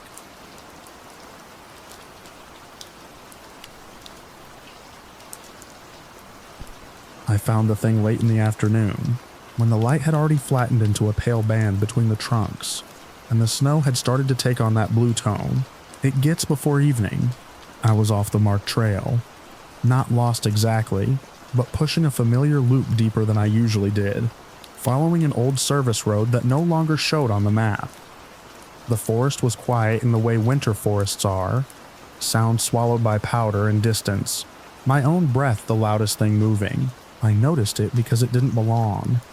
Even at a distance, even half hidden by spruce boughs sagging with snow, I could tell it was a figure, upright, broad at the base, narrowing toward the top. The outline was wrong for a stump, wrong for a fallen tree propped at an angle. It stood in a shallow clearing, where the snow looked disturbed, trampled down to a darker crust. As I got closer, the shape resolved into something unmistakable and impossible at the same time. It looked like Santa, the old postcard kind, all bulk and belly and beard. But it wasn't cloth or paint or plastic. It was thorns, a body woven from brambles and frozen vines, branches bent into arms and legs, a head crowned with a ragged cap shape made from interlocked twigs. The beard was a cascade of pale, frost-rimed tendrils that hung stiffly down its chest. Snow had packed into the gaps, giving it a dusted, almost festive look, if you didn't look too closely at the points. I stopped at the edge of the clearing. The air felt colder there, or maybe that was just me registering danger late. I remember thinking that someone had gone to an awful lot of trouble to make a joke that no one would see. Then I noticed the tracks. They weren't human. They weren't animal either. They were long, dragging impressions, like something heavy had been pulled forward by catching and releasing. Splinters of wood lay scattered along the path they made, snapped off clean and frozen where they fell. The tracks came from deeper in the woods and ended at the figure's feet. I circled it at a distance, boots crunching softly, eyes on the way the vines had been twisted and bound. There was no wire, no cord, nothing holding it together but itself. Everything was fused by cold, the thorns locked in place by ice. I reached out without thinking, fingers stopping just short of touching one of the branches. The thorns were long and sharp, some of them stained dark where sap had seeped and frozen. That was when I heard it, a sound like wood splitting under pressure. Not a crack exactly, more a slow tearing noise accompanied by the brittle snap of frozen fibers giving way. It came from behind me, deeper in the trees. I turned, heart already speeding up, scanning the trunks. The sound came again, closer this time, splintering, dragging, the unmistakable rhythm of something moving with effort. When I looked back at the clearing, the Santa figure was no longer exactly where it had been. The difference was small, a few inches at most, but undeniable. One of its feet, a bundled mass of roots and thorns, had shifted forward, compressing fresh snow. A shallow groove marked the movement. I backed away, boots slipping slightly on the crust, and the sound came again, louder now. The figure moved in fits and starts, not smoothly but by wrenching itself forward, branches creaking and snapping as it went. Every movement left debris behind, a trail of broken twigs and crushed needles. I ran. I don't mean a panicked sprint. Not at first.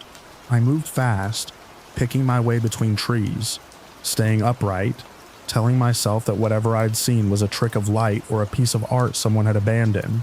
The forest thickened as I went, the service road dissolving into uneven ground, and drifts that came up to my knees. The sound followed me. Splintering wood carries in winter. It echoes, bounces between trunks, and it doesn't blend into the background the way footfalls do. I could hear it behind me no matter how I angled my path, the rhythm unchanging. Catch, pull, snap, catch, pull, snap. I glanced back once and saw it between the trees. No longer just a shape in a clearing, but a moving thing. Its arms dragged at its sides, leaving twin furrows in the snow. The beard trailed behind, catching on roots and snapping free in frozen clumps. The cap had slumped to one side, giving it a grotesque tilt as if it were curious. Fear does something to time. The late afternoon light seemed to hold steady. The sky locked in that pale band. Even as my legs burned and my breath tore at my throat, I misjudged a drift and went down hard, the impact knocking the air out of me. Snow packed into my gloves and collar as I scrambled up. It was closer than I expected. I could see the detail now, the way the vines flexed and tightened as it moved, the way ice cracked and fell from its surface in small showers. I swung my pack around and brought it between us, using it like a shield as I backed away. A branch reached out.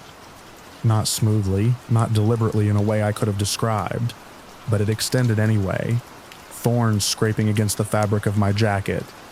One caught my forearm through a tear I hadn't noticed, a sharp, precise pain that made me jerk back. The scratch was shallow. I could see blood bead up immediately, bright against the cold. I didn't think much of it then. Adrenaline drowned out everything else. I shoved the pack forward hard, and the branch snapped, falling away in a spray of splinters.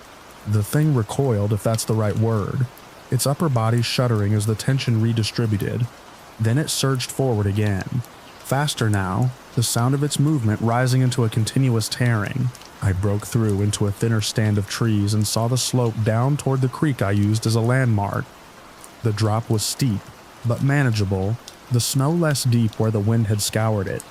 I went down on my heels, half sliding, half running, grabbing at saplings to slow myself. The scratch on my arm burned. I looked down long enough to see the skin around it flushing an odd mottled red. Then I was at the bottom, boots splashing through slush where the creek hadn't frozen solid. The sound stopped. I stood there, chest heaving, listening to the water in my own pulse. The forest settled around me, branches creaking softly as they adjusted in the cold. I waited for the splintering to start again, for the figure to come tearing down the slope after me. Nothing did. I stayed there until the light shifted and the blue deepened into gray. When I finally moved, it was with care, retracing my steps along the creek until I reached the main trail. I didn't look back toward the slope. I made it to my truck as dusk closed in, hands shaking as I fumbled with the keys. Once inside, with the heater blasting and the windows fogging, I took off my glove and looked at my arm properly. The scratch had darkened. The skin around it was raised, ridged, the texture subtly wrong. When I pressed a fingertip against it, it didn't give the way skin should.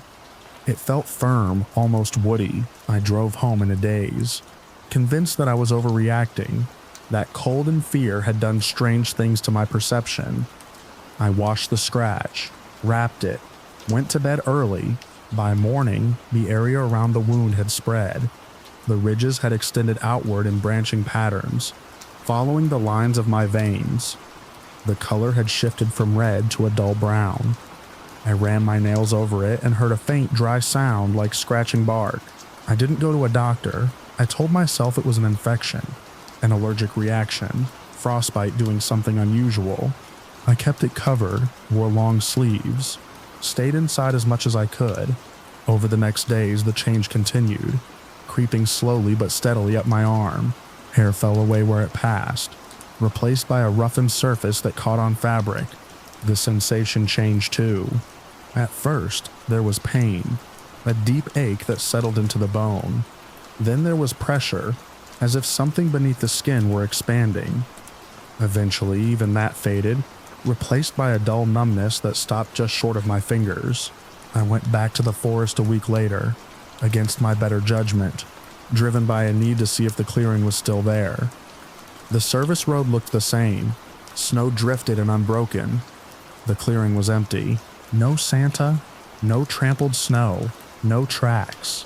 I stood there until the cold crept up through my boots and into my legs. When I turned to leave, I noticed a line of broken twigs leading away from the clearing, disappearing between the trees.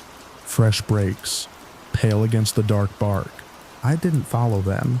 The transformation slowed after that, but it never stopped. It claimed my shoulder, crept across my chest, traced my spine in branching lines. I learned to live with the stiffness, the way my range of motion narrowed as joints resisted bending. I learned to sleep on my side, to avoid mirrors. Sometimes when the wind is right, I hear the sound again. Splintering wood, distant and rhythmic, carried through the trees near my house. When that happens, the bark on my skin tightens, and I can feel something tugging, gently, insistently, as if testing a connection that was never meant to be broken. Late afternoon light still bothers me. Snow still looks too blue. And every year when winter settles deep and the forest goes quiet, I find myself listening, waiting for the catch and pull and snap to draw closer, knowing that if it does, I won't be able to run the way I once did.